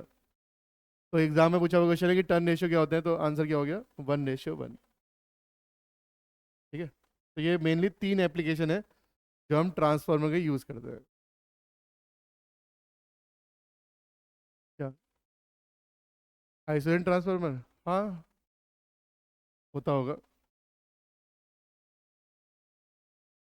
कि जनरली ना थायरिस्टर के फायरिंग सर्किट में ज़रूरत पड़ती है इसकी, तो उस पर जाते नहीं है अभी।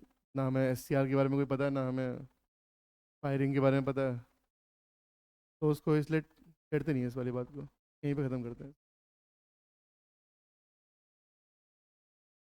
क्योंकि ये छेड़ दी तो फिर तह तक जाना पड़ेगा उसके।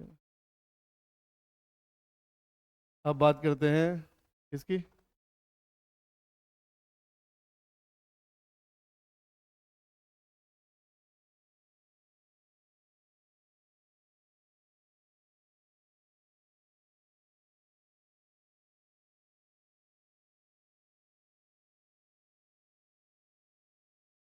ठीक है,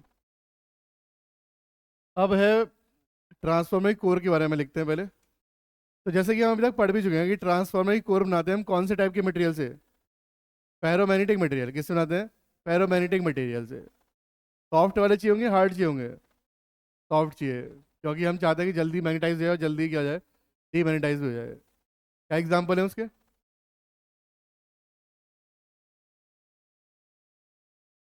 प्योर आयरन है, सिलिकॉन स्टील है, आयरन निकल है, ये सब एग्जाम्पल हैं इसके। ठीक है ना?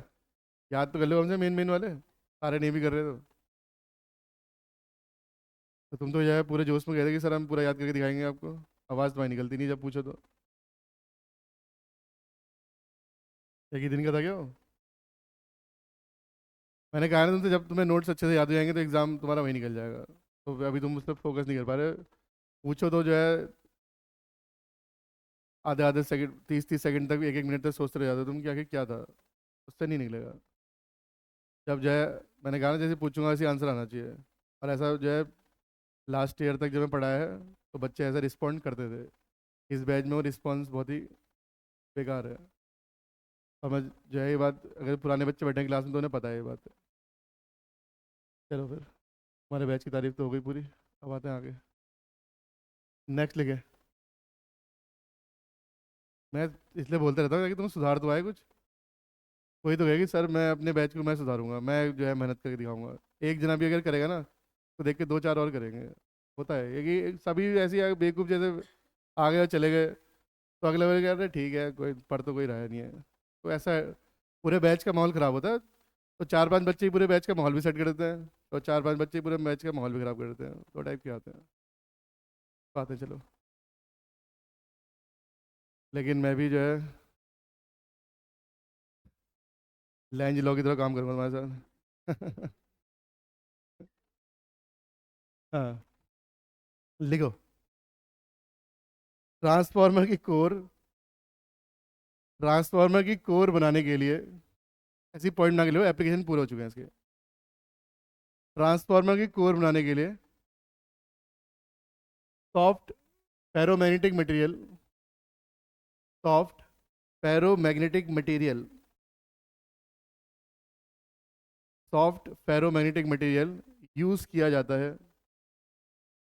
सॉफ्ट पैरोमैग्नेटिक मटेरियल यूज़ किया जाता है।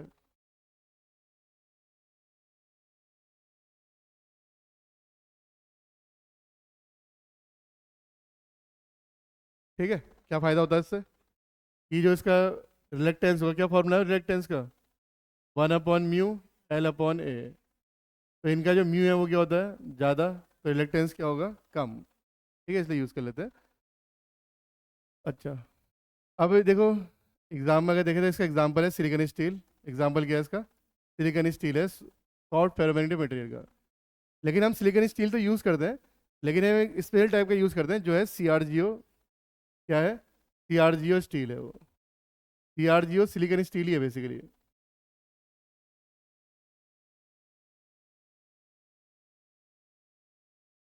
तो हम इनमें भी यूज़ करते हैं, इन सब में भी हम जो यूज़ करते हैं वो करते हैं कौन सा? CRGO। तो है तो फेरोमैग्नेटिक मटेरियल ही, लेकिन CRGO स्टील है। CRGO जो नाम है वो इसकी मैन्युफैक्चरिंग प्रोसेस से है। कैसे है? मैन्युफैक्चरिंग प्रोसेस से इसका नाम है cold rolled grain oriented steel. ये बात थोड़ी बहुत मैंने समझाई थी वहाँ पे शायद से। तो है तो ये सिलिकॉन स्टील है बेसिकली। कैसा स्टील है? सिलिकॉन स्टील ही है, लेकिन उसकी जो मैन्युफैक्चरिंग की प्रोसेस है वो है CRGO। तो मैंने कहा था कि अगर हमें किसी आयरन को शेप देनी है तो उसके बहुत तरीके होते हैं। या तो हम आयरन जो है ठंडा ही है और उस पर रोलर चलाते हैं, रोलर चलाते हैं इस पर। तो ठंडे आयरन पे ही हम रोलर चलाते हैं और उसको एक शेप देने की कोशिश करते हैं। तरीके ये भी है कि हम हॉट करें, फिर जो है क्वेंच करें, ठंडा कर दें उसको, फिर शेप दे के बना दें, वो भी तरीके हैं। लेकिन ये वाला जो हम बनाते हैं cold rolled grain oriented steel. मतलब कि हम ठंडे जो है, जो हमारा सिलिकॉन स्टील है उस पर क्या चलाते हैं? हम रोलर चलाते हैं। जिस डायरेक्शन में रोलर चलाते हैं, मैंने ये भी, तो उस डायरेक्शन की जो परमेबिलिटी आती है वो कम आती है। जिस डायरेक्शन में रोलर चलाते हैं, मैंने ये बताया था तुम्हें कि एक फेरोमैग्नेटिक मटेरियल है, अगर उसमें 3 डायमेंशन है, XY Z 3 एक्सिस है उसमें। अगर मान लो एक ऐसा कुछ कुछ आयरन है, आयरन का पीस है, इसमें कितनी एक्सिस है? 3 एक्सिस होती है। मैंने बताया भी था कि किसी भी पॉइंट पर अगर हम देखें तो कितनी एक्सिस दिखती है? 3, XY और Z। तो XY Z एक्सिस में से जिस डायरेक्शन में भी हम रोलर चलाएंगे, उस डायरेक्शन में जो म्यू आर हो जाता है वो कम हो जाता है रिलेटिवली और वही कंपेरिजन में। और वैसे भी अगर देखें तो जो फ्लक्स है, देखो कैसे जाने जाने वाला है वो। अगर अगर करंट ऐसे है तो फ्लक्स ऊपर की तरफ है, और फिर अगली साइकिल में क्या होगा? करंट कैसे होगी? ऐसे। तो फ्लक्स कहाँ की तरफ आ जाएगा? नीचे की तरफ। तो फ्लक्स कभी ऊपर और कभी नीचे, एक पर्टिकुलर डायरेक्शन में तो है। तो अगर इस डायरेक्शन में रोलर चलाएंगे हम, तो फिर हमारा जो होगा, जो फ्लक्स है वो ऐसे ही चलेगा मतलब। तो जब चलना इसी डायरेक्शन में है तो हम क्या करेंगे फिर?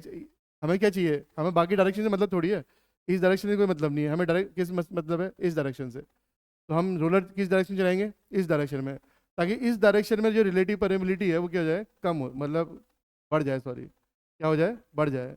जो म्यू आर है वो बढ़ जाएगा, जो मैग्नेटाइजेशन है वो इजी हो जाएगा ना। ठीक है। तो एग्जाम में अगर क्वेश्चन आया कि कौन सा यूज़ करते हैं हम कोर बनाने के लिए ट्रांसफार्मर की पर्टिकुलरली, तो सिलिकॉन स्टील करते हैं। लेकिन सिलिकॉन स्टील में भी एक पर्टिकुलर टाइप का कौन सा? CRGO यूज़ करते हैं, है वो सिलिकॉन स्टील का एग्जाम्पल। सिलिकॉन स्टील का एक टाइप है वो। ठीक है।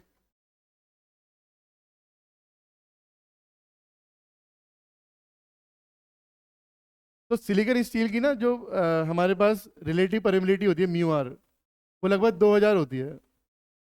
लेकिन जब हम CRGO बनाते हैं तो एक पर्टिकुलर डायरेक्शन में, एक पर्टिकुलर डायरेक्शन में जो म्यू आर हो जाता है 5000 हो जाता है वो, किसी एक पर्टिकुलर डायरेक्शन में। और वो पर्टिकुलर डायरेक्शन वही है जिसका हमें यूज़ करना है। ठीक है। तो CRGO स्टील की एक डायरेक्शन में जो म्यू आर हो जाता है वो कितना आता है? 5000। जितना ज़्यादा म्यू आर उतना बढ़िया, उतना म्यू अच्छा, उसका रिलेक्टेंस उतना ही कम। तो उससे क्या फ़ायदा होगा भी समझेंगे आने टाइम पे।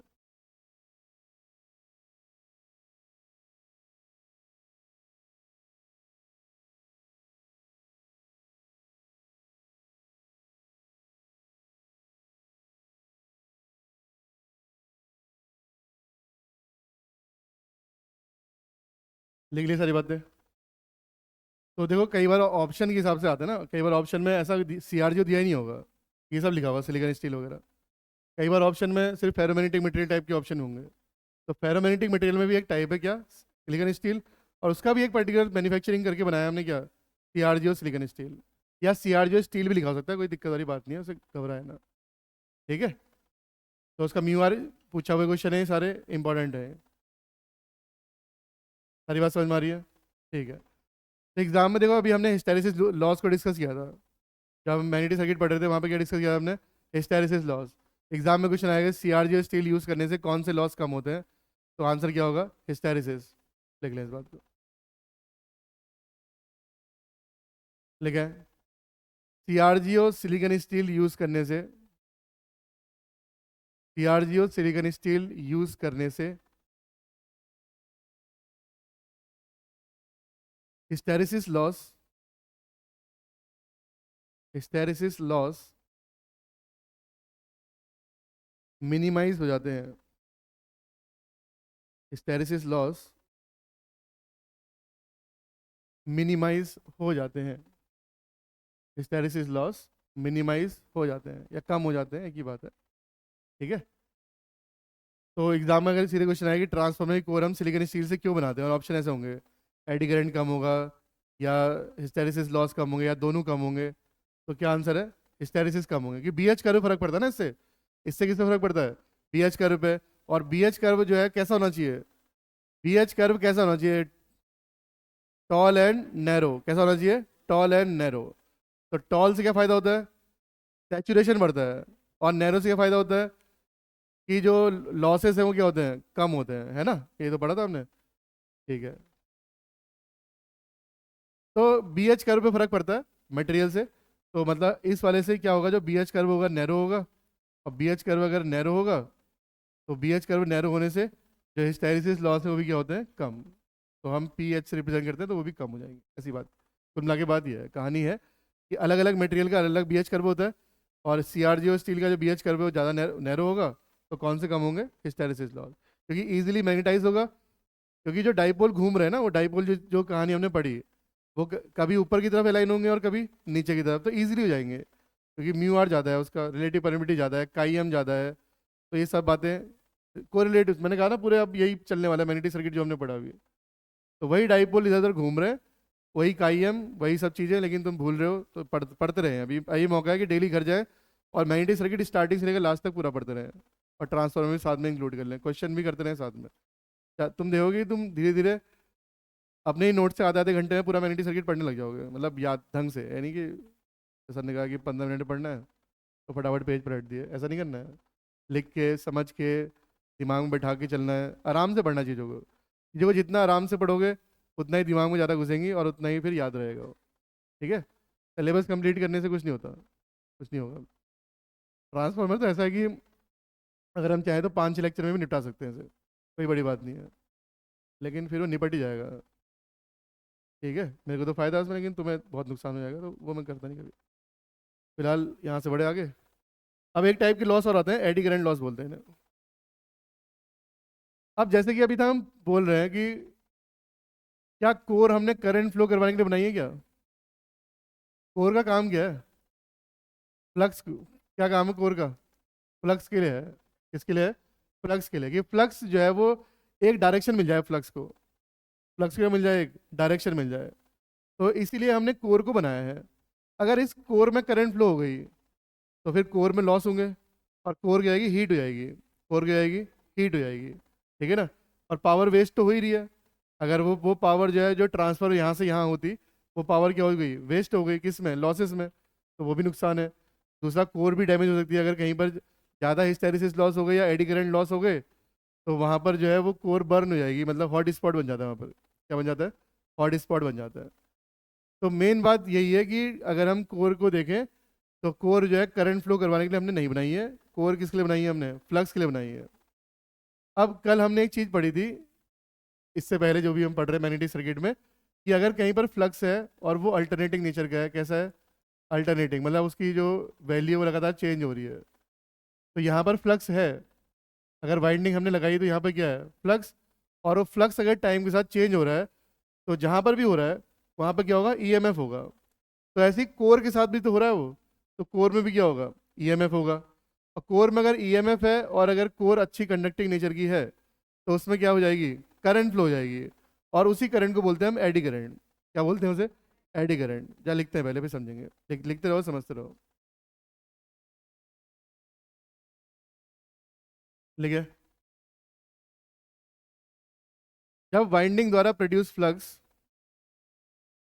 जब वाइंडिंग द्वारा प्रोड्यूस्ड फ्लक्स, जब वाइंडिंग द्वारा प्रोड्यूस्ड फ्लक्स कोर से लिंक करता है, कोर से लिंक करता है,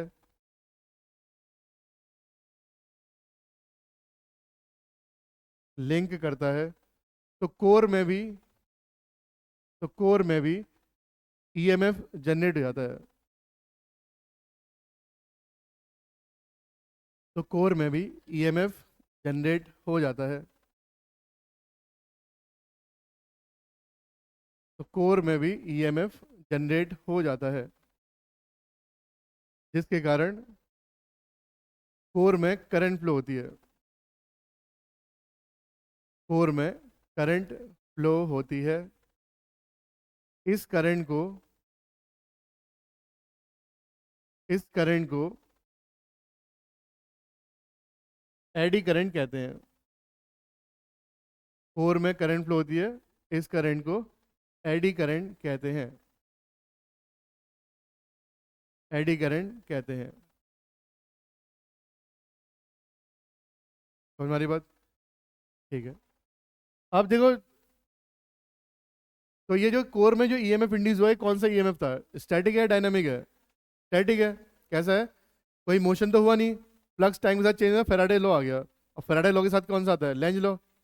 तो सपोज अगर अगर मान लो करंट ऐसी कुछ है कि फ्लक्स ऊपर की तरफ है, फ्लक्स कैसा है, ऊपर की तरफ, तो कोर में जो करंट फ्लो बनेगी वो क्या करेगी, इसका अपोज, क्योंकि effect oppose is the cause. तो इफेक्ट जो कॉज है वो क्या है, फ्लक्स। तो अगर फ्लक्स बढ़ रहा है तो उसे बढ़ने नहीं देगा, घट रहा है तो कुल मिला के अपोज, अपोज ही करेगा इसका। तो जो है कुल मिला के क्या करेगा इसका, अपोज। तो अगर अपोज करेगा तो इसका मतलब जो यहाँ पर करंट बनेगी, अगर अगर कोर ऐसी है तो कुछ ऐसी करंट बनेगी है।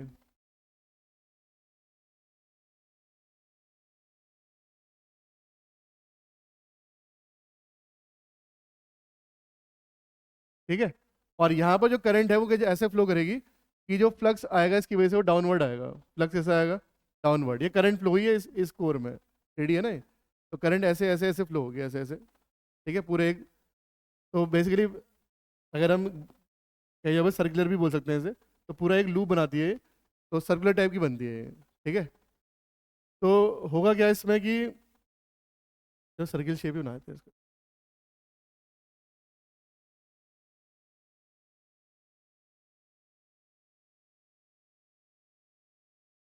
तो कुल मिला के करंट ऐसे फ्लो होगी ना इसमें, ऐसे करके।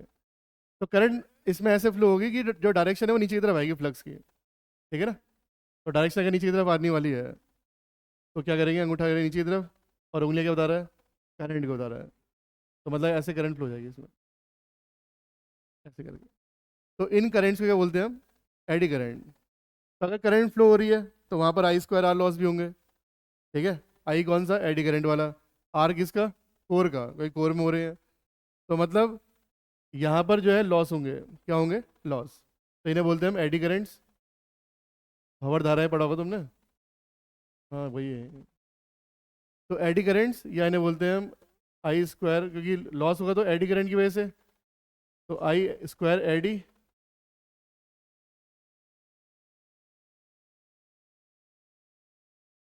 और रेजिस्टेंस किसका आएगा पिक्चर में, कोर का, एक कोर में हो रहे हैं ना ये थोड़ी कि वाइंडिंग का रेजिस्टेंस आ जाएगा। तो कोर में करंट फ्लो हो रही है तो कोर का रेजिस्टेंस आएगा, ऑब्वियस सी बात है। तो आई स्क्वायर आर फ्लो होगा इसमें, ऐसा बोल रहे हैं हम। तो हमारा जो मेन टारगेट है वो ये है कि ये लॉसेस हैं एक तरीके से, ये कोर को डैमेज कर सकते हैं। कोर में अगर ज़्यादा फ्लो हुई है ना करंट्स, तो ये कोर को कर देंगे डैमेज, और लॉस तो है ही, टेम्परेचर बढ़ जाएगा, डैमेज हो सकती है। तो हमारा ऑब्जेक्टिव क्या है कि एडी करंट को कम करना। क्या ऑब्जेक्टिव है, एडी करंट्स को कम करना। तो हम चाहते हैं कि एडी करंट कम हो जाए। अगर एडी करंट कम होगी, अगर एडी करंट कम हो गई तो जो आई स्क्वायर वाला जो कंपोनेंट ये भी क्या हो जाएगा, कम हो जाएगा। ठीक है ना। तो ये काम होगा रेजिस्टेंस को बढ़ा के। कैसे हो गए? रेजिस्टेंस को बढ़ा के। कौन सा रेजिस्टेंस? कोर का। कौन सा रेजिस्टेंस? कोर का। तो कोर का रेजिस्टेंस बढ़ाने के लिए अब फॉर्मूला आता है हमें। आर इक्वल टू होता है रो एल अपॉन ए। क्या है? R equal to rho L upon A. Suppose ये कोर है, तो कोर की लेंथ है, सपोज ये है, क्रॉस सेक्शन एरिया ये है कोर का, है ना, ये कोर का क्या है? क्रॉस सेक्शन एरिया है। तो अगर हम कोर को पतली पतली शीट्स में कट कर दें, लेमिनेशन बोलते हैं उन्हें, क्या बोलते हैं? लेमिनेशंस। तो एरिया क्या जाएगा उसका? कम। एरिया अगर कम तो रेजिस्टेंस क्या होगा? बढ़ जाएगा। किसका? कोर का। एरिया भी किसका बात कर रहे हैं हम? कोर की। सब बातें कोर के बारे में। तो अगर हम कोर को जो है थिन शीट्स में कट कर दें, अगर जैसे मान लो ये ऐसे कोर बन रही है, तो हमने एक एक लेमिनेशन ये होगा, दूसरा क्या होगा? ऐसे होगा। तो ये दोनों हमने क्या करा? कोर को थिन लेमिनेशंस में कट कर दिया, जिससे क्या होगा? एरिया क्या हो जाएगा? कम। और रेजिस्टेंस क्या होगा? ज़्यादा। रेजिस्टेंस अगर बढ़ गया तो करंट तो फ्लो ही इसकी वजह से होती है, ईएमएफ तो उतना ही रहने वाला है। ई इक्वल टू होता है d phi by D T. तो फ्लक्स वही है, सब कुछ वही है, तो ईएमएफ तो उतना ही प्रोड्यूस होगा। लेकिन जो करंट है, अगर रेजिस्टेंस बढ़ाएगी तो करंट क्या आएगी? कम हो जाएगी। तो यहाँ पर दो चीज़ें हैं, एक आई स्क्वायर और एक आर है। तो आर की वजह से बढ़ेगा और आई स्क्वायर की वजह से कम होगा। लेकिन डोमिनेटिंग कौन सा होगा? स्क्वायर वाला। डोमिनेटिंग कौन सा होगा? स्क्वायर वाला। तो ओवरऑल क्या होगा? कम ही होगा। तो मेन बात यह है कि हम जो है एडी करंट को रिड्यूस करने के लिए कोर का रेजिस्टेंस बढ़ाते हैं। और कैसे बढ़ाते हैं? हाँ, कोर को थिन लेमिनेशंस में कट करके। क्या करके? थिन लेमिनेशंस में। लिखो लिखो, लिखते हैं इसके बारे में, लिखो।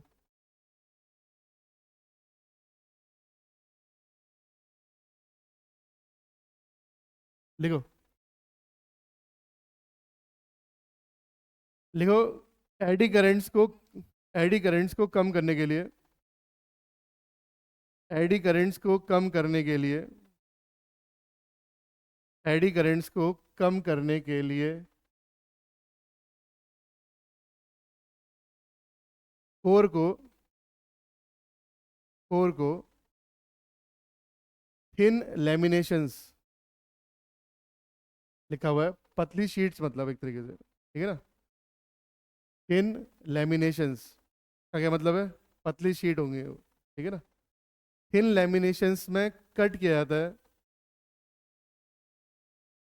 थिन लेमिनेशंस में कट किया जाता है। और इन लेमिनेशंस के बीच में और इन लेमिनेशंस के बीच में और इन लेमिनेशंस के बीच में वार्निश, वार्निश बोलते थे तुम, एक ही बात है। इंसुलेशन यूज किया जाता है। वार्निश, इंसुलेशन यूज किया जाता है। वार्निश इंसुलेशन यूज किया जाता है। क्योंकि ये तुमने लेमिनेशन में कट किया और डायरेक्ट जोड़ दिया ऐसे करके, तो क्या फायदा हुआ फिर? तुमने दोबारा से इलेक्ट्रिकल कनेक्शन मेंटेन कर दिया ना उसमें। अगर यहाँ पर एक पाथ ये था, एक पाथ ये था, तुम दोनों को जोड़ ही दिया आपस में, तो ये आपस में क्या हो गए? इलेक्ट्रिकली कनेक्टेड हो गए। तो फिर से वही बात हो गई। इसलिए बीच में क्या लगाना पड़ेगा? इसके इंसुलेशन लगाना पड़ेगा। ठीक है। तो इंसुलेशन लगाने के लिए दो शीट सेपरेट हो गई। अब शीट्स आपस में क्या हो गई? सेपरेट हो गई। तो क्या होगा उससे? थिन लेमिनेशन में कट करने से?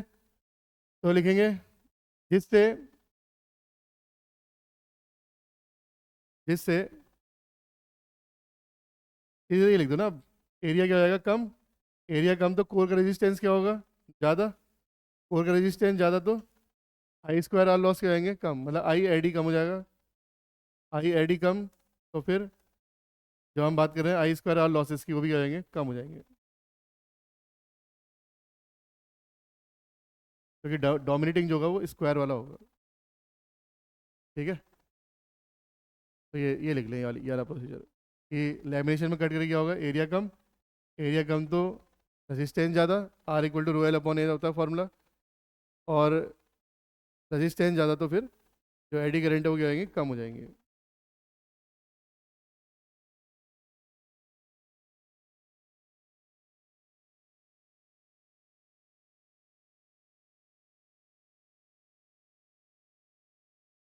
क्लियर है बात? ठीक है। अब इनकी थिकनेस भी एग्जाम में पूछी जाती है कई बार कि आखिरकार जो ये शीट्स हम बना रहे हैं, लैमिनेशन जो बना रहे हैं, इसकी थिकनेस क्या होती है। तो इसकी जो थिकनेस होती है वो 0.35 mm से 0.5 mm तक होती है 50 हर्ट्ज के लिए। ठीक है, 50 हर्ट्ज के ट्रांसफार्मर के लिए,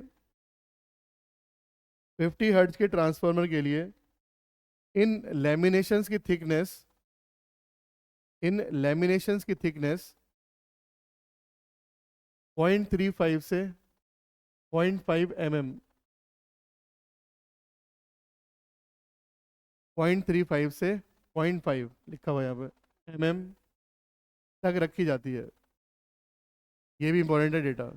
ठीक है, 0.35 से 0.5 mm। तो वैसे हमने एडी करंट का एक फॉर्मूला और पढ़ा था, अगर याद याद करें तो। क्या है वो फॉर्मूला, याद है किसी को? हाँ, पाई VM² F² T² अपॉन 6, ऐसा पढ़ा है हमने। तो टी क्या थी यहाँ पर? थिकनेस ऑफ लेमिनेशन है वो। तो अगर थिकनेस कम करेंगे तो जो एडी करंट है वो क्या आएगी? कम हो जाएगी। यही पढ़ रहे हैं हम, एडी करंट लॉस बेसिकली। तो लॉस का डायरेक्ट फॉर्मूला है, क्योंकि और फैक्टर पे डिपेंड करता है, तो लॉस ऐसे निकल के आएगा वो। ठीक है ना? तो जैसे भी निकल के आया हो, तो ये है बात। तो थिकनेस कम रखने से एडी करंट लॉस क्या होते हैं? कम हो जाते हैं। तो कई बार एग्जाम पूछा हुआ है कि अगर थिकनेस आधी कर दे तो एडी करंट लॉस पे क्या फर्क पड़ेगा, ऐसे क्वेश्चन एग्जाम में आते हैं। ठीक है ना? तो मैं जब एडी करंट वाला, जो लॉसेस वाला चैप्टर आएगा, तो वहाँ पे करेंगे ऐसे क्वेश्चन। तो फिलहाल याद करते हुए चलें, लेकिन बार बार चीज़ें पढ़ेंगे तो उतनी बार दिमाग में भी रहेंगी। तो एग्जाम में 2 क्वेश्चन आते हैं कि लैमिनेशंस बनाने से क्या फ़ायदा होता है। तो लैमिनेशंस बनाने से क्या होता है? एडी करंट कम हो जाते हैं। ठीक है। और अगर आएगा कि CRGO के यूज़ कर रहे हैं तो हिस्टेरिसिस लॉस के लिए, तो CRGO यूज़ कर रहे हैं हिस्टेरिसिस के लिए, और लैमिनेशंस एडी करंट। तो क्वेश्चन अगर ऐसा है कि CRGO के लैमिनेशंस के यूज़ कर रहे हैं, तो फिर दोनों आ गया। तो देखना क्वेश्चन की, मैं अभी बताने कुछ नहीं रहा, खुद से क्वेश्चन पढ़ के खुद से एनालाइज करना बहुत जरूरी है। मैं बाद में लिखा भी दूंगा, लेकिन अभी मैं कुछ ज़्यादा इसके बारे में बोल नहीं रहा। लेकिन ध्यान देना कि क्वेश्चन की लैंग्वेज क्या आ रही है। क्या वो लैमिनेशंस के बारे में पूछना चाह रहा है, क्या वो CRGO के बारे में पूछना चाह रहा है? ऐसा लैंग्वेज पढ़ के तुम्हें देखना पड़ेगा कि क्या पूछना चाह रहा है वो। CRGO के बारे में उसने पूछा तो हिस्टेरिसिस का मतलब होगा, और अगर इसके बारे में पूछा तो इससे मतलब होगा। ठीक है। अच्छा, एक चीज़ मैं लिखाना भूल गया, वो भी लिख लो यार। ये जो CRGO स्टील है ना, इसमें सिलिकन होता है, सिलिकन। CRGO सिलिकन स्टील है। तो जो सिलिकन होता है इसमें लगभग 3% तक होता है। कितना होता है? 3 से 4 भी लिखा है, लेकिन 3 लिख लो। अरे एक ऑब्जेक्टिव देखा मैंने, उसमें 3% आंसर दिया था, 5 भी दिया था उसमें। 3 से 4 लिखा था वैसे मैंने पहले, तो 3 ही लिख लो इस बार। तो सिलिकन मिलाते हैं 3% इसमें। जो CRGO सिलिकन स्टील है, स्टील तो बनता है आयरन और कार्बन से, लिखा है। ठीक है। और उसमें क्या मिलाया हमने? सिलिकन। ज़्यादा अगर हम 3% ज़्यादा मिला दें इसे, ये जो सिलिकन है, अगर ये 3% ज़्यादा मिला दें, तो जो कोर है वो ब्रिटल हो जाती है। ब्रिटल मतलब कि चटक सकती है वो लेमिनेशन बनाने में। ब्रिटल मतलब वैसे बोलते हैं, भंगुर बोलते हैं वैसे तो। तुमने ऐसी हिंदी भी नहीं पढ़ी होगी, लेकिन पढ़ी है तो वही वाली बात है बस। तो इसमें लिख लेते हैं, अगर सिलिकन जो है 3% से ऊपर जाते हैं हम, तो लिख लेना कि सिलिकन 3% से अधिक करने पर जो कोर है वो ब्रिटल हो जाती है। ब्रिटल। ठीक है। ब्रिटल मतलब टूट सकती है वो लेमिनेशन में, जब हम कट करेंगे उसे। तो कोर हो जाती है ब्रिटल। ब्रिटल मतलब टूट सकती है। तो उसके लिए क्या हिंदी वर्ड है? वही है जो मैंने बोला अभी, ब्रिटल। ब्रिटल क्या बोला था, भुरभुरा ऐसा। तो अगर ये ब्रिटल हो सकती है तो फिर मिलाते क्यों ऐसे? अब देखो, एडी करंट लॉस कम करने के 2 तरीके हैं ना। एक तो थिकनेस से था मतलब, और एक देखो रेजिस्टेंस, ओवरऑल रेजिस्टेंस बढ़ाना है हमें। तो रेजिस्टेंस बढ़ाने के लिए रेजिस्टिविटी भी तो एक फैक्टर है। रेजिस्टेंस बढ़ाने के लिए क्या फैक्टर है? एक रेजिस्टिविटी। एक तो एरिया, लैमिनेशन करके एरिया तो हमने कर दिया कम। अब बात कर रहे हैं हम रेजिस्टिविटी की। तो रेजिस्टिविटी जो है उसे हमें देखना है। तो सिलिकन स्टील मिलाने, सिलिकन मिलाने से बेसिकली क्या होता है कि जो स्टील होता है, सी आर जो स्टील, इसकी रेजिस्टिविटी थोड़ी बढ़ जाती है, लेकिन एक लिमिट से ऊपर बढ़ाएंगे तो कोर ब्रिटल हो जाएगी, इसलिए फिर 3% तक सीमित कर देते हैं इसे। ठीक है, तो फिर इसमें लिख लें एक पॉइंट और, कि सी आर जो स्टील में,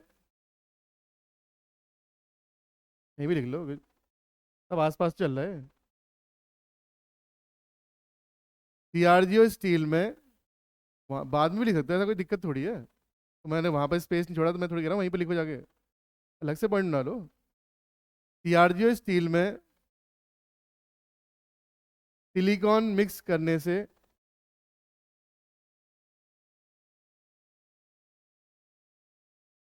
कोर की रेसिस्टिविटी, कोर की रेसिस्टिविटी इंक्रीज हो जाती है, कोर की रेसिस्टिविटी इंक्रीज हो जाती है। सिलिकॉन मिक्स करने से कोर की रेसिस्टिविटी इंक्रीज हो जाती है। ठीक है, और रेसिस्टिविटी से क्या होगा, एडी करंट लॉस क्या होंगे, कम। क्यों बढ़ेंगे, क्यों, तो लिखना कि इससे एडी करंट लॉस क्या होते हैं, कम,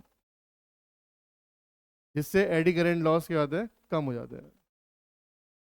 तो अगर वो सिलिकॉन की इंपॉर्टेंस पूछेगा तो हम लिखेंगे एडी करंट के बारे में, सीआरजीओ के बारे में पूछेगा तो हिस्टैरिसीस है। अगर वो स्पेसिफिक पूछा होता है कि सीआरजीओ में सिलिकॉन स्टील क्यों मिलाते हैं, सिलिकॉन क्यों मिलाते हैं सॉरी, तो एडी करंट के बारे में बात करेंगे हम। ठीक है, और कितना मिलाते हैं, 3%, 3 से 4% दिखाता है, लेकिन 3% दिया है ऑब्जेक्टिव में, देखा था मैंने एक, तो ये देख लेना। 3% से ऊपर क्यों नहीं जाते, यही कोर क्या आती है, ब्रिटल हो जाती है, टूट सकती है वो। ठीक है, उसकी स्ट्रेंथ कम हो जाएगी, टूट जाएगी वो। आगे बढ़े इससे। अब हमने एक चीज़ और पढ़ी थी, देखो ये सब चीज़ें जो हमने पढ़ी है वो सब रिवाइज हो रही हैं। अब एडी करंट का फॉर्मूला कहाँ लिखा मैंने अभी, वो कहाँ गई वो स्लाइड, आगे, तो ये है। हाँ, अब हमने लिखा था जो लिखा है, हाई फ्रीक्वेंसी ट्रांसफार्मर है। हाई फ्रीक्वेंसी ट्रांसफार्मर में क्या यूज़ करते हैं हम, कौन सा मटेरियल यूज़ करते हैं हाई हाई फ्रीक्वेंसी ट्रांसफार्मर में, ये है तुम्हारी हालत। कौन सा यूज़ करते हैं, फेराइट यूज़ करते हैं, क्या यूज़ करते हैं, फेराइट, क्योंकि रेजिस्टिविटी क्या होती है उसकी, ज़्यादा। रेजिस्टिविटी क्या होती है, डाइपोल कैसे लाइन होते हैं उसके, एंटी पैरेलल ही होते हैं, लेकिन मैग्नीट्यूड कैसा होता है उनका, अनइक्वल होता है। याद करो भाई, रटा नहीं है तुम्हें अभी तक, लिखो, लिखे हाई फ्रीक्वेंसी एप्लीकेशंस में, हाई फ्रीक्वेंसी एप्लीकेशंस में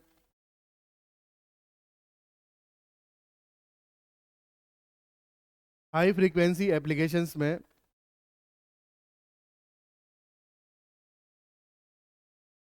ferrimagnetic material, ferrimagnetic material, ferrimagnetic material, या ब्रैकेट में, क्योंकि ऐसा भी आता है कई बार, सॉफ्ट फेराइट लिख लेना, फेराइट। सॉफ्ट तो वही हार्ड और सॉफ्ट वाली बात है, वो hard magnetic material, soft magnetic material वाली बात, सॉफ्ट ही यूज़ करते हैं हम इलेक्ट्रोमैग्नेट में। तो ब्रैकेट में लिखा सॉफ्ट फेराइट यूज़ किया जाता है, यूज़ किया जाता है, यूज़ किया जाता है। ठीक है, तो सॉफ्ट फेराइट यूज़ करते हैं, क्यों क्यों करते थे,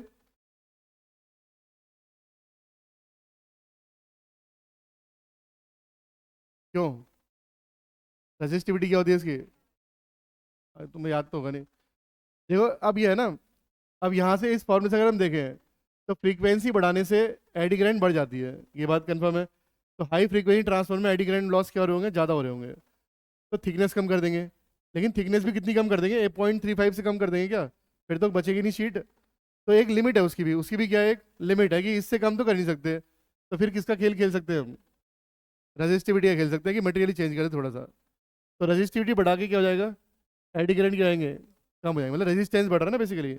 रजिस्टिविटी बढ़ी, क्या हो रहा है, रेजिस्टेंस बढ़ रहा है। एरिया भी कितना कम कर पाएंगे, एरिया भी एक लिमिट ही है ना। तो जो फेरी मैग्नेटिक मटेरियल है उनका रेजिस्टिविटी क्या होती है, हाई होती है। लिख लो इस बात को दोबारा से, अभी तो याद होगा तुम्हें एक दिन।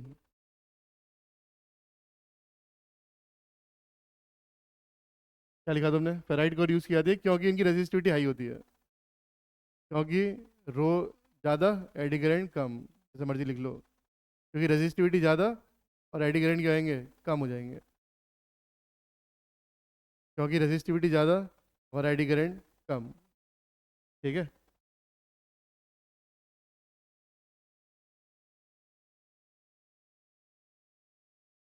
बट इससे आगे, तो ये थी बात कि सीआरजीओ स्टील के लेमिनेशन में हम बनाएंगे ट्रांसफॉर्मर कोर को। ठीक है। तो तुमने अगर कोर का डिज़ाइन देखा होगा तो बुक्स वगैरह में देखा है कभी? देखा ही होगा, कोर इसमें लेमिनेशन दिखते हैं हमें ऐसे, जो कोर है वो ऐसे दिखती है कुछ। डायग्राम तो बहुत बेकार सुनाता हूँ वैसे मैं, ऐसी तो नहीं दिखती, खैर जैसी दिखती है मतलब। चलो ठीक है, गूगल में सर्च तो तुम कर लो ना खुद ही, या बोर्ड पे मैं ही करूँ दिखाऊँ तुम्हें सर्च? हम्म। अब क्या पढ़ने वाले हैं हम? चलो दो टाइप के ट्रांसफॉर्मर में डिफरेंस लिख लेते हैं फटाफट, फिर आज के लेक्चर यहीं वाइंड अप कर देंगे। ठीक है। तो कंस्ट्रक्शन के हिसाब से दो टाइप के ट्रांसफार्मर यूज़ करते हैं हम, एक कोर टाइप और एक शेल टाइप। तो इनमें डिफरेंस दिखता है कि क्या क्या होता है। ठीक है। तो ट्रांसफार्मर हम दो टाइप की यूज़ करते हैं, एक है कोर टाइप और एक होता है शेल टाइप। तो कल सबको ये रटा हुआ होना चाहिए सारी बातें। मैग्नेटिक सर्किट भी कब याद करोगे? कब आएगा वो दिन जब मुझे लगेगा कि हाँ यार, अब इन बच्चों ने जो है मैग्नेटिक सर्किट याद कर लिया है? अभी कह पाऊंगा मैं ये बातें? कल कल देखूंगा तेरे को।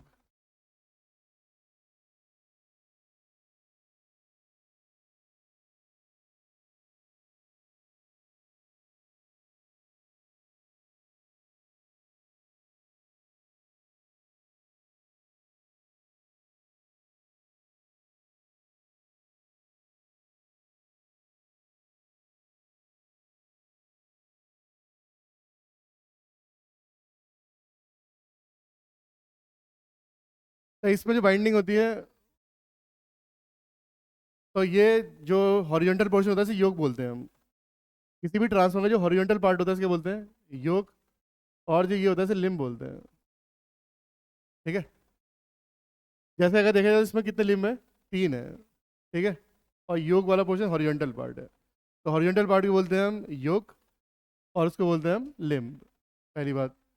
अब वाइंडिंग जो है ट्रांसफार्मर की, भले ही तुम देखते हो कि तुम्हें दिखता है कि एक साइड प्राइमरी और एक साइड सेकेंडरी है, लेकिन ऐसा होता नहीं है। क्या होता है ट्रांसफार्मर में कि जैसे मान लो ये लो वोल्टेज वाइंडिंग है, तो इसी के बाहर से हाई वोल्टेज वाइंडिंग भी होती है। इसी के बाहर से क्या होती है? High voltage winding. कहने का मतलब ये है कि जैसे मान लो मैं यहाँ पे दिखाता हूँ इसे, ये अगर लो वोल्टेज वाइंडिंग है, तो मतलब जैसे ना कॉइल होगी, है कॉइल मतलब एक से बाहर आ रही होगी और एक से अंदर जा रही होगी करंट, ऐसे दिखा सकते हैं इसे। जैसे मान लो इस कॉइल लपेट रखी है हमने ऐसे करके, तो एक से बाहर आएगी करंट और एक से अंदर जाएगी, तो दिखा रखा कुछ। तो जैसे अगर ये लो वोल्टेज वाइंडिंग है, तो इसी के बाहर से, इसी के ठीक बाहर से हम हाई वोल्टेज वाइंडिंग में बाउंड कर देते हैं ऐसे। ठीक है। अभी मैं क्रॉस और डॉट समझाना तुम्हें, बाद में देखिए। ऐसी दूसरी साइड भी लेंगे इसे, सेम चीज़ हम दूसरी साइड भी करेंगे। तो लो वोल्टेज वाइंडिंग भी दोनों साइड होती है, और हाई वोल्टेज वाइंडिंग भी कोर के दोनों साइड होती है। तो दिखाने के टाइम पे तो दिखाते हैं कि एक साइड वो है एक साइड वो है, ऐसा होता नहीं है। ठीक है।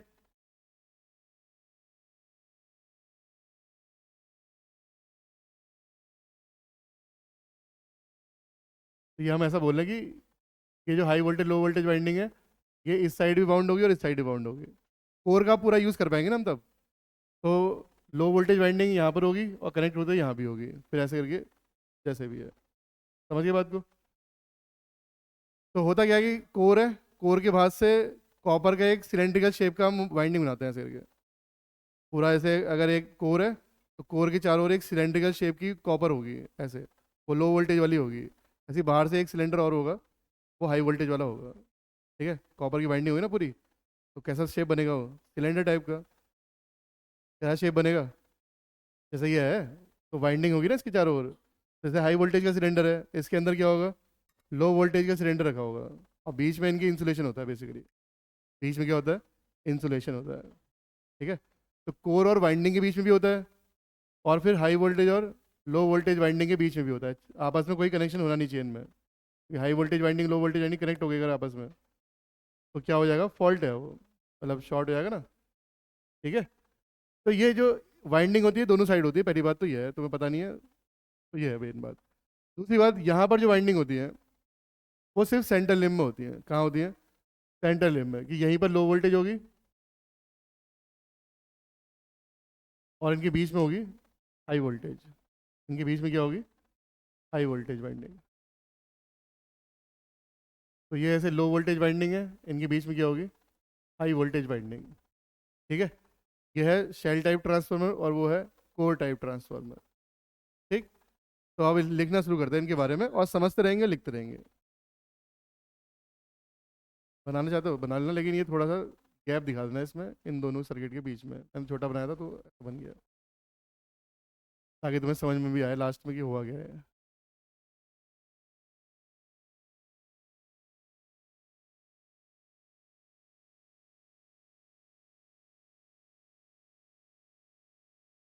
सारी चीज़ थ्योरेटिकल है, इसमें कोई ऐसा भी नहीं है कि बहुत दिक्कत हो गई हो समझने में तुम्हें, सब बेसिकली याद ही करना है, और मैग्नेटिक सर्किट से पूरा पूरा लिंक है। सारे कॉन्सेप्ट जो वहाँ पढ़ रहे थे, जो बातें वहाँ सीखी, वही सब यहाँ भी अप्लाई कर रहे हैं ट्रांसफार्मर के बारे में। लैंज लॉ वगैरह सब यही लगने वाला है वो, इसीलिए मैग्नेटिक जो है इंपॉर्टेंट है इतना वो। ठीक है,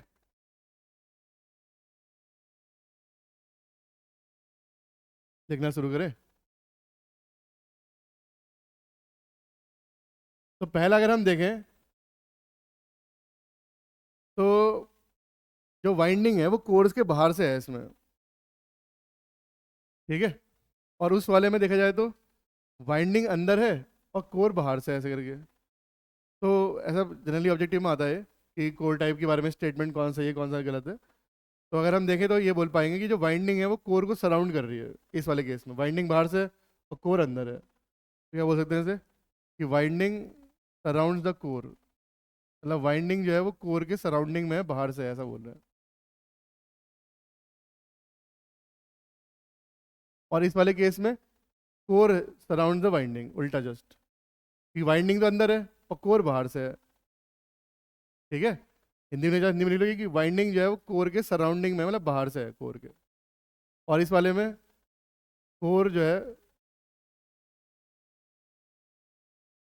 वो बाहर से है वाइंडिंग के, पहला जो डिफरेंस है। ठीक है, तो कोर वाइंडिंग को सराउंड कर रही है, मतलब उसके बाहर से ऐसे करके, तो वाइंडिंग तो बीच में है और कोर इसके बाहर से है, दिख रहा है सबको, क्योंकि इसी फॉर्म में आता था, ऐसे ही लिख दिया इसमें। लिख लिया पहला पॉइंट। दूसरा पॉइंट सिंपल दिख रहा है कि इसमें कितने लिम्ब हैं, दो, उसमें कितने हैं, तीन। ठीक है, एक और दो वर्टिकल वो जो है, इसमें कितने हैं, तीन है। तो इसमें लिख देंगे कि जो लिम्स हैं वो, इसमें दो लिम्स होते हैं और इसमें कितने होते हैं, तीन होते हैं। ठीक है, लिख लगे इसमें दो लिम्स होते हैं और उसमें कितने होते हैं, तीन होते हैं। अगर हम फ्लक्स के लिए पाथ देखेंगे, तो जो फ्लक्स है वो सिर्फ ये वाला पाथ से फॉलो होगा, तो एक ही पाथ है फ्लक्स के लिए। जबकि इस वाले केस में क्या होगा, कि जो फ्लक्स है वो यहाँ से प्रोड्यूस होगा और इधर भी जाएगा और इधर भी जाएगा, कल देखा था हमने। तो फ्लक्स जो है वो दो पाथ में डिवाइड हो रहा है। ठीक है, तो इसमें है, लिखे third point,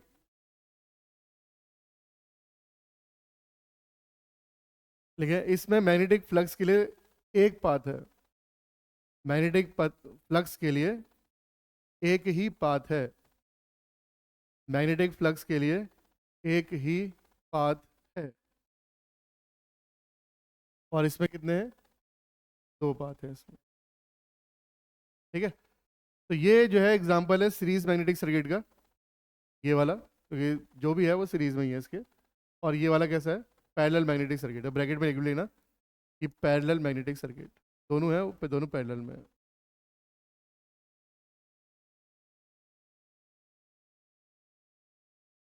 parallel magnetic circuit, ठीक है, कोई दिक्कत? कोई दिक्कत नहीं है।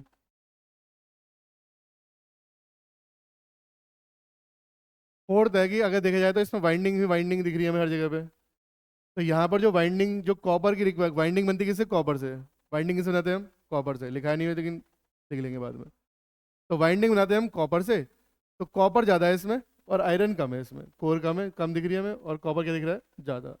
और इस वाले केस में दिख रहा है साफ साफ कि आयरन ज़्यादा, कॉपर कम। तो फोर्थ पॉइंट लिखे कि कॉपर ज़्यादा, आयरन कम। इस वाले केस में उल्टा, कॉपर कम दिख रहा है हमें और आयरन क्या दिख रहा है, ज़्यादा।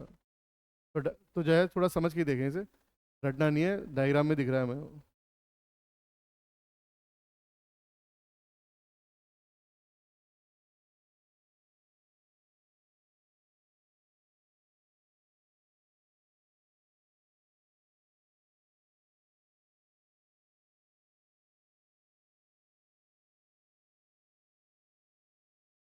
तो फिफ्थ पॉइंट में से ये है जो इससे लिंक करता हुआ ये है, कॉपर ज़्यादा है ना, इसमें नंबर ऑफ टन ज़्यादा दिख रहे हैं हमें।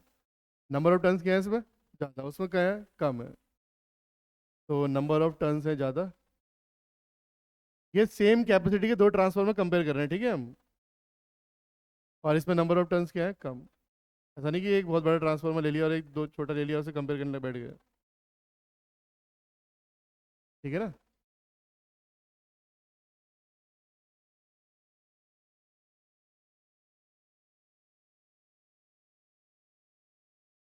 ठीक है, नेक्स्ट पॉइंट क्या है।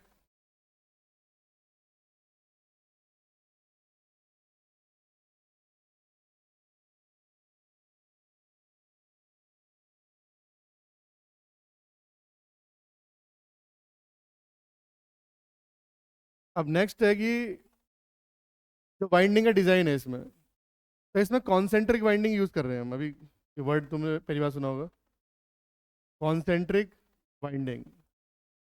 और या फिर मैंने बोला ना सिलेंडर यूज़ करते हैं इसमें, तो एक कॉपर का सिलेंडर अंदर होता है और एक बाहर होता है। तो कॉन्सेंट्रिक वाइंडिंग या सिलेंड्रिकल वाइंडिंग यूज़ करते हैं इसमें। कैसे करते हैं, सिलेंड्रिकल वाइंडिंग। कॉन्सेंट्रिक वाइंडिंग क्या मतलब है, जरा समझ लो एक बार। जो कॉन्सेंट्रिक वाइंडिंग क्या है कि जैसे कॉइल है, तो इसका एक सेंटर है, इसका भी एक सेंटर है, इसका भी एक सेंटर है, इन सब का सेंटर एक एक ही लाइन में है। तो इस टाइप की वाइंडिंग क्या बोलेंगे हम, कॉन्सेंट्रिक वाइंडिंग। क्या बोलेंगे, कॉन्सेंट्रिक वाइंडिंग। जैसे जैसे मान लो मशीन होती है ना, जैसे इंडक्शन मोटर है सपोज, तो वहाँ वाइंडिंग ऐसे होती है कुछ, ऐसे ऐसे ऐसे। तो इसका सेंटर यहाँ है, इसका सेंटर यहाँ है, अलग अलग लाइन में है। तो इस टाइप की वाइंडिंग को डिस्ट्रीब्यूटेड वाइंडिंग बोलते हैं, पढ़ेंगे आगे चल के। तो इस टाइप की वाइंडिंग क्या बोलते हैं हम, कॉन्सेंट्रिक, क्योंकि सबका सेंटर क्या है, सेम, ऐसा इसलिए बोलते हैं। बाकी सिलेंड्रिकल शेप के कंडक्ट मैंने बताया था, सिलेंड्रिकल कॉपर के स्ट्रक्चर होगा तो क्या बोलते हैं इन्हें, सिलेंड्रिकल वाइंडिंग। यहाँ पर यूज करते हैं हम सैंडविच वाइंडिंग। सैंडविच दिख रहा है तुम्हें, दो लो वोल्टेज वाइंडिंग के बीच में क्या रखा है हमने, एक हाई वोल्टेज वाइंडिंग को रख दिया ऐसे करके, तो क्या बोलते हैं उसे, सैंडविच। बहुत बार आया हुआ है।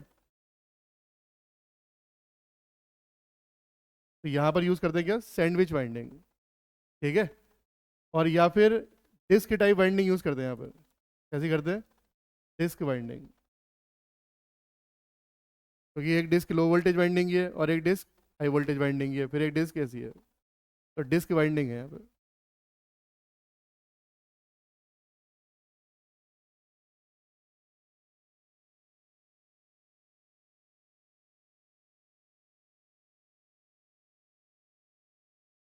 समझ में आगे बात।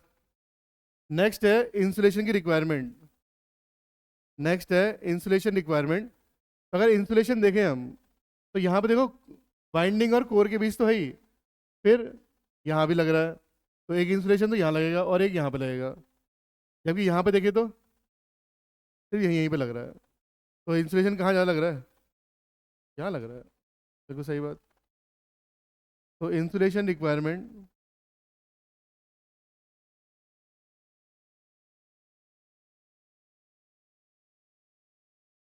यहाँ पर है हाई और यहाँ पर है लो। ठीक है।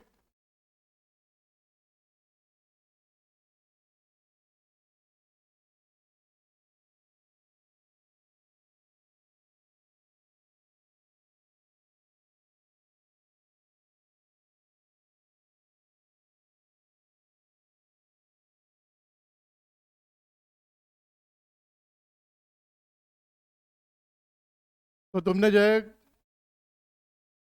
जनरली जो है ये वाला जो ट्रांसफार्मर है यही पढ़ा है तुमने। यही जनरली यूज़ करते हैं हम।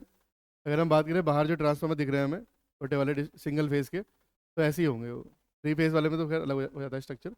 तो सिंगल फेज जो ट्रांसफार्मर यूज़ करते हैं वो इस टाइप के होते हैं, जो हम देख रहे हैं पावर पावर ट्रांसफार्मर या डिस्ट्रीब्यूशन ट्रांसफार्मर की बात कर रहे हैं। ये जो ट्रांसफार्मर है इस टाइप के, ये छोटे ट्रांसफार्मर होते हैं, छोटे छोटे सर्किट में यूज़ करते हैं इन्हें, इलेक्ट्रॉनिक सर्किट में वगैरह में यूज़ करते हैं इन्हें। ठीक है। ठीक है, देखे होंगे तुमने कि 3 कोर में छोटी छोटी वाइंडिंग लगी होगी, और बहुत छोटे सर्किट में जनरली दिखेंगे तुम्हें। बाहर तो यही दिखते हैं जो बाहर है। तो इसका अगर पूछे हाई वोल्टेज में कौन सा यूज़ करते हैं, तो ये वाला करते हैं। इसे क्या करेंगे, लो वोल्टेज में। तो इसमें थोड़ा सा एक कई जगह पे गलत भी दिया हुआ है, मैं फिर भी लिखाता हूँ। हाई वोल्टेज और हाई केवीए में यूज़ करते हैं इसे। कई जगह पर लो केवीए दिया हुआ है, जो कि सही नहीं है वैसे। तो देख लेना एग्जाम में अगर आया तो फिर मुझसे मत कहना कुछ। हाई वोल्टेज हाई केवीए में इसे यूज़ करते हैं, और लो वोल्टेज और लो केवीए में इसे यूज़ करते हैं। लो पावर मतलब ना, केवीए मतलब क्या है, पावर। लो पावर सर्किट में यूज़ कर रहे हैं। हाई पावर में तो कोर ही कर रहे हैं। तो हाई पावर सर्किट है उसमें क्या कर रहे हैं, कोर टाइप का। ठीक है, और हमारी बात, एक दो पॉइंट और रह गए हैं, वो भी देख लो। एक पॉइंट है लीकेज फ्लक्स के बारे में। देखो ये सारे अंडरस्टैंडिंग ना अभी धीरे धीरे जब कॉन्सेप्ट हम सीखते जाएंगे तो वहाँ पे भी काम आएंगे सारे, जब हम लॉजिक लगाना सीख रहे हैं। अब बात करते, देखो सारा कोड, बहुत सारे पॉइंट हैं जो हमें दिमाग में रखने हैं, और लगातार पढ़ेंगे तो दिमाग में बैठ जाएंगे। ठीक है। अब आते हैं हम लीकेज फ्लक्स के बारे में। इसके बारे में अभी तो हमने कोई डिस्कशन किया नहीं शायद से, कल कर रहे थे लेकिन रुक गए थे इसके बारे में। लीकेज फ्लक्स, अब ट्रांसफार्मर में जैसे कि अगर हम चाहते हैं ना, हम क्या चाहते हैं कि जितना ही फ्लक्स प्रोड्यूस हो वो सेकेंडरी वाइंडिंग से लिंक करे चाहते हैं हम। जितना ही फ्लक्स प्रोड्यूस हो वो किससे लिंक करे, सेकेंडरी वाइंडिंग से लिंक करे, ये हम चाहते हैं। तो अगर हम ये चाह रहे हैं तो इसका मतलब अगर जो नहीं कर रहा है लिंक, उसे ये बोलेंगे कि ये क्या हो गया है, लीक हो गया है फ्लक्स, लीकेज है, मतलब इस फ्लक्स में क्या है, इसमें लीकेज है। तो जो जो फ्लक्स सिर्फ एक ही वाइंडिंग से लिंक कर रहा है उसे बोलेंगे क्या हम, लीकेज फ्लक्स। क्या बोलेंगे, लीकेज फ्लक्स। और जो दोनों से कर रहा है उसे क्या बोलेंगे, म्यूचुअल फ्लक्स। जो दोनों से लिंक कर रहा है उसे क्या बोलेंगे, म्यूचुअल फ्लक्स। जो एक ही से कर रहा है क्या बोलेंगे, लीकेज फ्लक्स। ट्रांसफार्मर में ऐसा हम बोल रहे हैं या किसी मशीन में बोल रहे हैं जहाँ पर हम ये चाहते हैं कि इसका फ्लक्स इससे लिंक करे। जहाँ हम नहीं चाहते तो वहाँ थोड़ी बोलेंगे। हम मान लो अब दो कंडक्टर जा रहे हैं ट्रांसमिशन लाइन में, ट्रांसमिशन लाइन बाहर देखते हैं, तीन तीन कंडक्टर चलते हैं उसमें। तो अगर इसका जो फ्लक्स है वो इससे लिंक कर रहा है, तो हम ऐसा चाहते थोड़ी है, हम नहीं चाहते हैं ऐसा कुछ। ऐसा बनाया नहीं है हमने, हम तो चाहते हैं करंट फ्लो करे इसमें, बाकी हम नहीं चाहते हैं कुछ ऐसा। तो वहाँ पर जो फ्लक्स लिंक कर रहा है उसे लीकेज फ्लक्स थोड़ी बोलेंगे। तो वहाँ ये मत सोचना कि हर बार जो सेल्फ वाला जो फ्लक्स है वो लीकेज फ्लक्स होगा, ऐसा नहीं है। ठीक है। यहाँ पर लीकेज क्यों बोल रहे हैं, क्योंकि हम चाहते हैं कि सारा का सारा फ्लक्स सेकेंडरी से लिंक हो या दूसरे कंडक्टर से लिंक हो। जहाँ पर हम नहीं चाहते वहाँ पर क्यों बोलेंगे इसे। तो ऐसा मत समझना कि एक ही वाइंडिंग से लिंक करने वाला फ्लक्स लीकेज फ्लक्स है। मतलब इन जनरल ऐसी बात सही नहीं है, लेकिन ट्रांसफार्मर केस में बिल्कुल सही बात है, क्योंकि जो फ्लक्स एक ही वाइंडिंग से लिंक कर रहा है वो क्या है, लीकेज फ्लक्स। और जो दोनों से कर रहा है वो क्या है, म्यूचुअल फ्लक्स। तो क्या लगता है तुम्हें, अब देखो, अगर हम ऐसा बनाते कि एक वाइंडिंग यहाँ पर बनाते और एक वाइंडिंग यहाँ पर बनाते, और एक तो ये केस है, और दूसरा केस ये है कि यहीं पर लो वोल्टेज है और इसी के ऊपर हाई वोल्टेज है। यहीं पर लो वोल्टेज है और इसी के ऊपर क्या है, हाई वोल्टेज। क्या लगता है लीकेज फ्लक्स किस किस वाली कंडीशन में ज़्यादा होगा। ऑब्वियस सी बात है कि यहाँ से फ्लक्स जाना है फिर यहाँ जाके लिंक होगा, जबकि इस वाले केस में जितना फ्लक्स हो रहा है यहीं पर लिंक हो जा रहा है वो। तो इसीलिए हम ऐसा स्ट्रक्चर बनाते हैं कि हाई लो वोल्टेज के बाहर ही क्या बनाते हैं, हाई वोल्टेज का सिलेंडर। अलग अलग दिखाने को दिखाते हैं, लेकिन ऐसा होता नहीं है। समझ गए ना बात को, क्योंकि एक वाइंडिंग इधर है एक वाइंडिंग इधर है, तो ऑब्वियस बात है लीकेज ज़्यादा होगा। जब एक के ऊपर ही दूसरी आ जाएगी तो फिर लीकेज कम हो जाएगा, कम से कम होगा। ठीक। तो ये तो फिलहाल ऐसी बात हो गई। अगर हम बात करें तो क्योंकि वाइंडिंग यहाँ भी है और यहाँ भी है, तो लीकेज होने के चांस तो है बीच में। लेकिन अगर इस वाले में देखें तो यहीं पर लो वोल्टेज है और यहीं पे क्या है, हाई वोल्टेज, और कहीं पे ऐसा लीक होने के चांस ही नहीं है। तो लीकेज फ्लक्स किस में ज़्यादा होगा, इसमें ज़्यादा होगा, क्योंकि ये जो पाथ है ना बीच में, ये पाथ है, यहाँ पर जो फ्लक्स है वो क्या होगा, लीकेज हो सकती है उसकी। ठीक है, तो लिख लेंगे क्या, या फिर एक ऑब्वियस बात है, जो हाई वोल्टेज वाइंडिंग अगर जो फ्लक्स प्रोड्यूस करेगी वो कुछ यहाँ से भी जाएगा ऐसे करके, तो बीच से नहीं जाएगा। जबकि इस वाले केस में हम देख पा रहे हैं कि सारा फ्लक्स कहाँ जा रहा है, बीच से जा रहा है। तो कुल मिला के बात यह है कि लीकेज फ्लक्स इसमें क्या है ज़्यादा, इसमें क्या है कम। समझाने की मैंने कोशिश करी, समझ में आई क्या होगा तुम्हारे, आ गया, बहुत बढ़िया। कल तक जो है तुम्हारे दिमाग से भी ये लीक ही हो जाएगा लग रहा है मुझे। तो लीकेज फ्लक्स इसमें होता है ज़्यादा और इसमें होता है कम। ठीक है, क्योंकि वाइंडिंग जो है एक ही कॉलम में है, एक ही लिम्ब पर है वो बेसिकली, एक ही लिम्ब पर है, तो फिर वो लीकेज नहीं है। यहाँ पे क्या है, दोनों लिम्ब पर है। रीजन क्या है इसका, दोनों लिम्ब पर बाउंड है इसलिए लीकेज ज़्यादा है। जो मेन रीज़न है, ये दोनों लिम्ब पे बाउंड है इसलिए लीकेज ज़्यादा है, ये एक ही लिम्ब पे बाउंड है इसलिए क्या है कम है। ठीक है, अब क्या है कि ना, अगर अभी हमने पढ़ा है कि फ्लक्स की वजह से रिएक्टेंस या इंडक्टेंस होता है। फ्लक्स की वजह से क्या होता है, इंडक्टेंस। कहीं पर फ्लक्स होता है तो वहाँ पे क्या होता है, इंडक्टेंस। तो जहाँ पर फ्लक्स ज़्यादा होता है वहाँ पर इंडक्टेंस भी क्या होगा, ज़्यादा, एन फाई अपॉन आई है। क्या है, एन फाई अपॉन आई, मतलब फ्लक्स ज़्यादा तो इंडक्टेंस भी क्या ज़्यादा। तो ये ज़्यादा फ्लक्स अगर है, तो अगर ऐसा कहें कि लीकेज रिएक्टेंस, एक वर्ड आएगा आने वाले टाइम पे, क्या, लीकेज रिएक्टेंस। ये भी क्या होगा, ज़्यादा, और ये क्या होगा, कम। ठीक है, क्योंकि रिएक्टेंस मतलब एक्स एक्सएल, रिएक्टेंस मतलब क्या है, एक्सएल, ओमेगा एल होता है जो, मतलब एल पे डिपेंड करता है बेसिकली। ठीक है ना, या लीकेज इंडक्टेंस भी कह सकते हैं अगर कहना है तो एल इक्वल होता है एन फाई अपॉन आई। तो अगर ये लीकेज जो फ्लक्स है ज़्यादा है, तो ऑब्वियस सी बात है जो लीकेज इंडक्टेंस है वो भी क्या होगा, ज़्यादा होगा। ठीक है,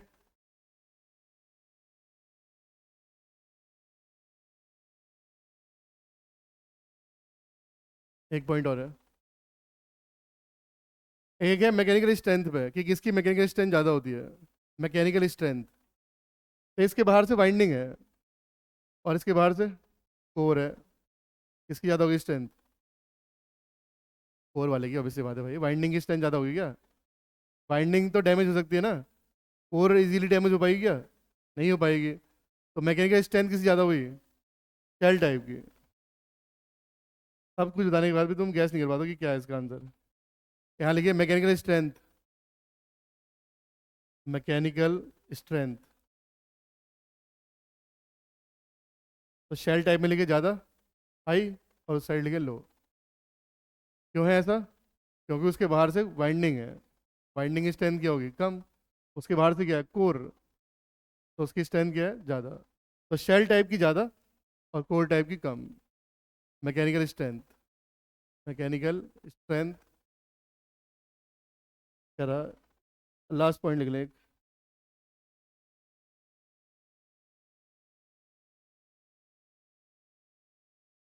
लास्ट पॉइंट लिख लें, कोर टाइप का यूज़ इसमें लिख लें, इसका use power transformer distribution transformer किया जाता है। कोर टाइप वाले में लिखे, इसका use power transformer, power transformer oblique distribution transformer, power transformer oblique distribution transformer में किया जाता है। और इसका इलेक्ट्रॉनिक सर्किट में, सेल टाइप में लिखे, इसका यूज़ इलेक्ट्रॉनिक सर्किट में किया जाता है। ये देखा होगा तुमने वैसे, अगर कभी कोई इलेक्ट्रॉनिक डिवाइस ख़राब होगी ना, उसमें से निकल निकल जाते हैं कई बार, उसमें जो है वो ध्यान नहीं होगा बस।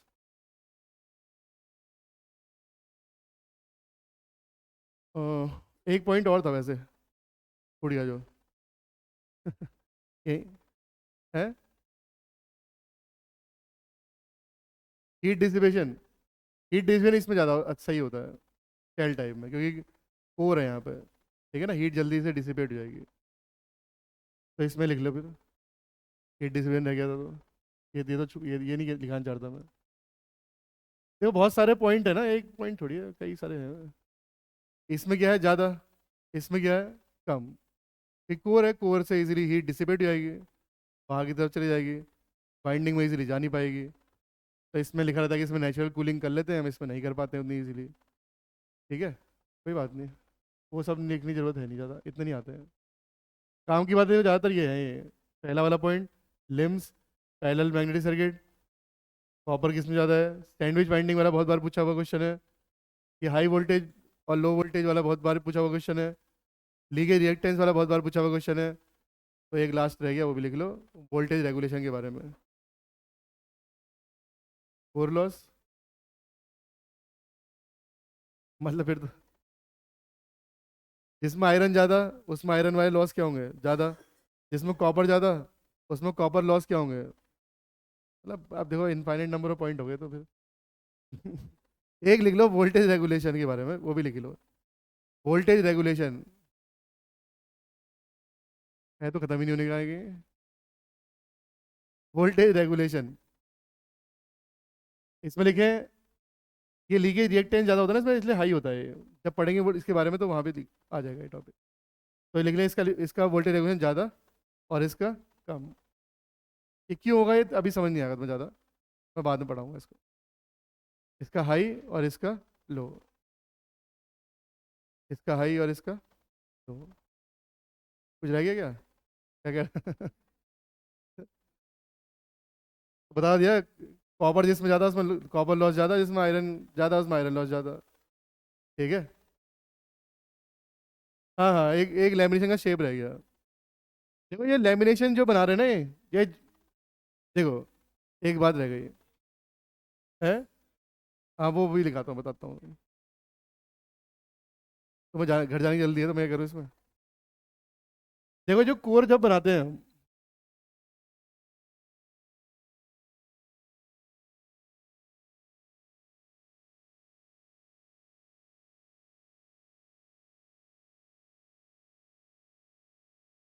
तो जब हम कोर बनाते हैं, तो अगर हम इस पर ध्यान ना दें तो ये कोई एक जॉइंट यहाँ आ जाएगा, एक जॉइंट यहाँ आ जाएगा, एक जॉइंट यहाँ आ जाएगा, एक जॉइंट यहाँ आ जाएगा। जब हम कोर बनाते हैं, अगर हम ऐसे जोड़ने लग जाएं सारे, तो जॉइंट्स क्या होंगे, बढ़ जाएंगे। अगर जॉइंट्स बढ़ गए ना तो बीच में एयर गैप आ जाता है। क्या आता है, एयर गैप। अगर एयर बीच में आ गई तो म्यू उसका कम होता है, तो उसका रिलेक्टेंस क्या होगा, ज़्यादा। तो फिर ओवरऑल सीरीज में ऐड हो रहा है, और भी किस में ऐड हो रहा है, सीरीज में। तो फिर कल देखा था ना हमने, एयर गैप अगर बीच में आ गया तो एक रिलेक्टेंस और पिक्चर में आ जाता है। तो फिर हम क्या चाहते हैं कि कम से कम जॉइंट हो, कम से कम क्या हो, जॉइंट। तो करते हैं कि हम एक एल शेप का ऐसे बनाते हैं और दूसरे एल शेप का ऐसे बनाते हैं, और दो एल शेप वालों को जोड़ते हैं आपस में। दो एल शेप बना के, जैसे एक एल शेप ये और एक एल शेप ये, इसको आपस में जोड़ेंगे क्या बन जाएगा, कोर टाइप। ठीक है। तो इसमें लिखा रहता है कि एल एल एल शेप के इंसुलेशन यूज़ कर लेते हैं हम। कैसे करते हैं, एल शेप के। तो या तो दोनों एल के कर सकते हैं, कैसे कर सकते हैं, एल के। या फिर एक यू और एक आई भी कर सकते हैं। क्या करते हैं, एक यू और एक आई भी कर सकते हैं। ठीक है। क्या क्या बन गया, आई यू एल सब आ गया इसमें। हाँ, इस वाले में करते हैं हम ऐसे, एक तो ई होगा ऐसे करके, और एक क्या होगा, आई होगा। तो इसमें ई आई लेमिनेशन यूज़ कर लेते हैं, उसमें एल एल कर लेते हैं, ये यू आई भी कर सकते हैं। तो ऐसा है बस बात। तो इसमें लिख लें कि इसमें क्या है, ई आई, और इसमें ये एल एल भी और यू आई भी है। अब सुनना कुछ, अब वो जो कल रहा है वो उसमें कल बताऊंगा। वो जो तुम कह रहे हो फ्लक्स वाला, कल पढ़ेंगे उसे, डिफरेंस में क्या लिखे उसे। कल जब आएंगे कल पढ़ेंगे, अभी छोड़ो इसे, यहीं पे ख़त्म करते हैं। कल देखेंगे कि इसका एरिया क्या रखते हैं, हम वो कल पढ़ेंगे। ठीक है, कल आते ही याद दिला देना मुझे बस। 8 नंबर पॉइंट क्या, क्या फिर।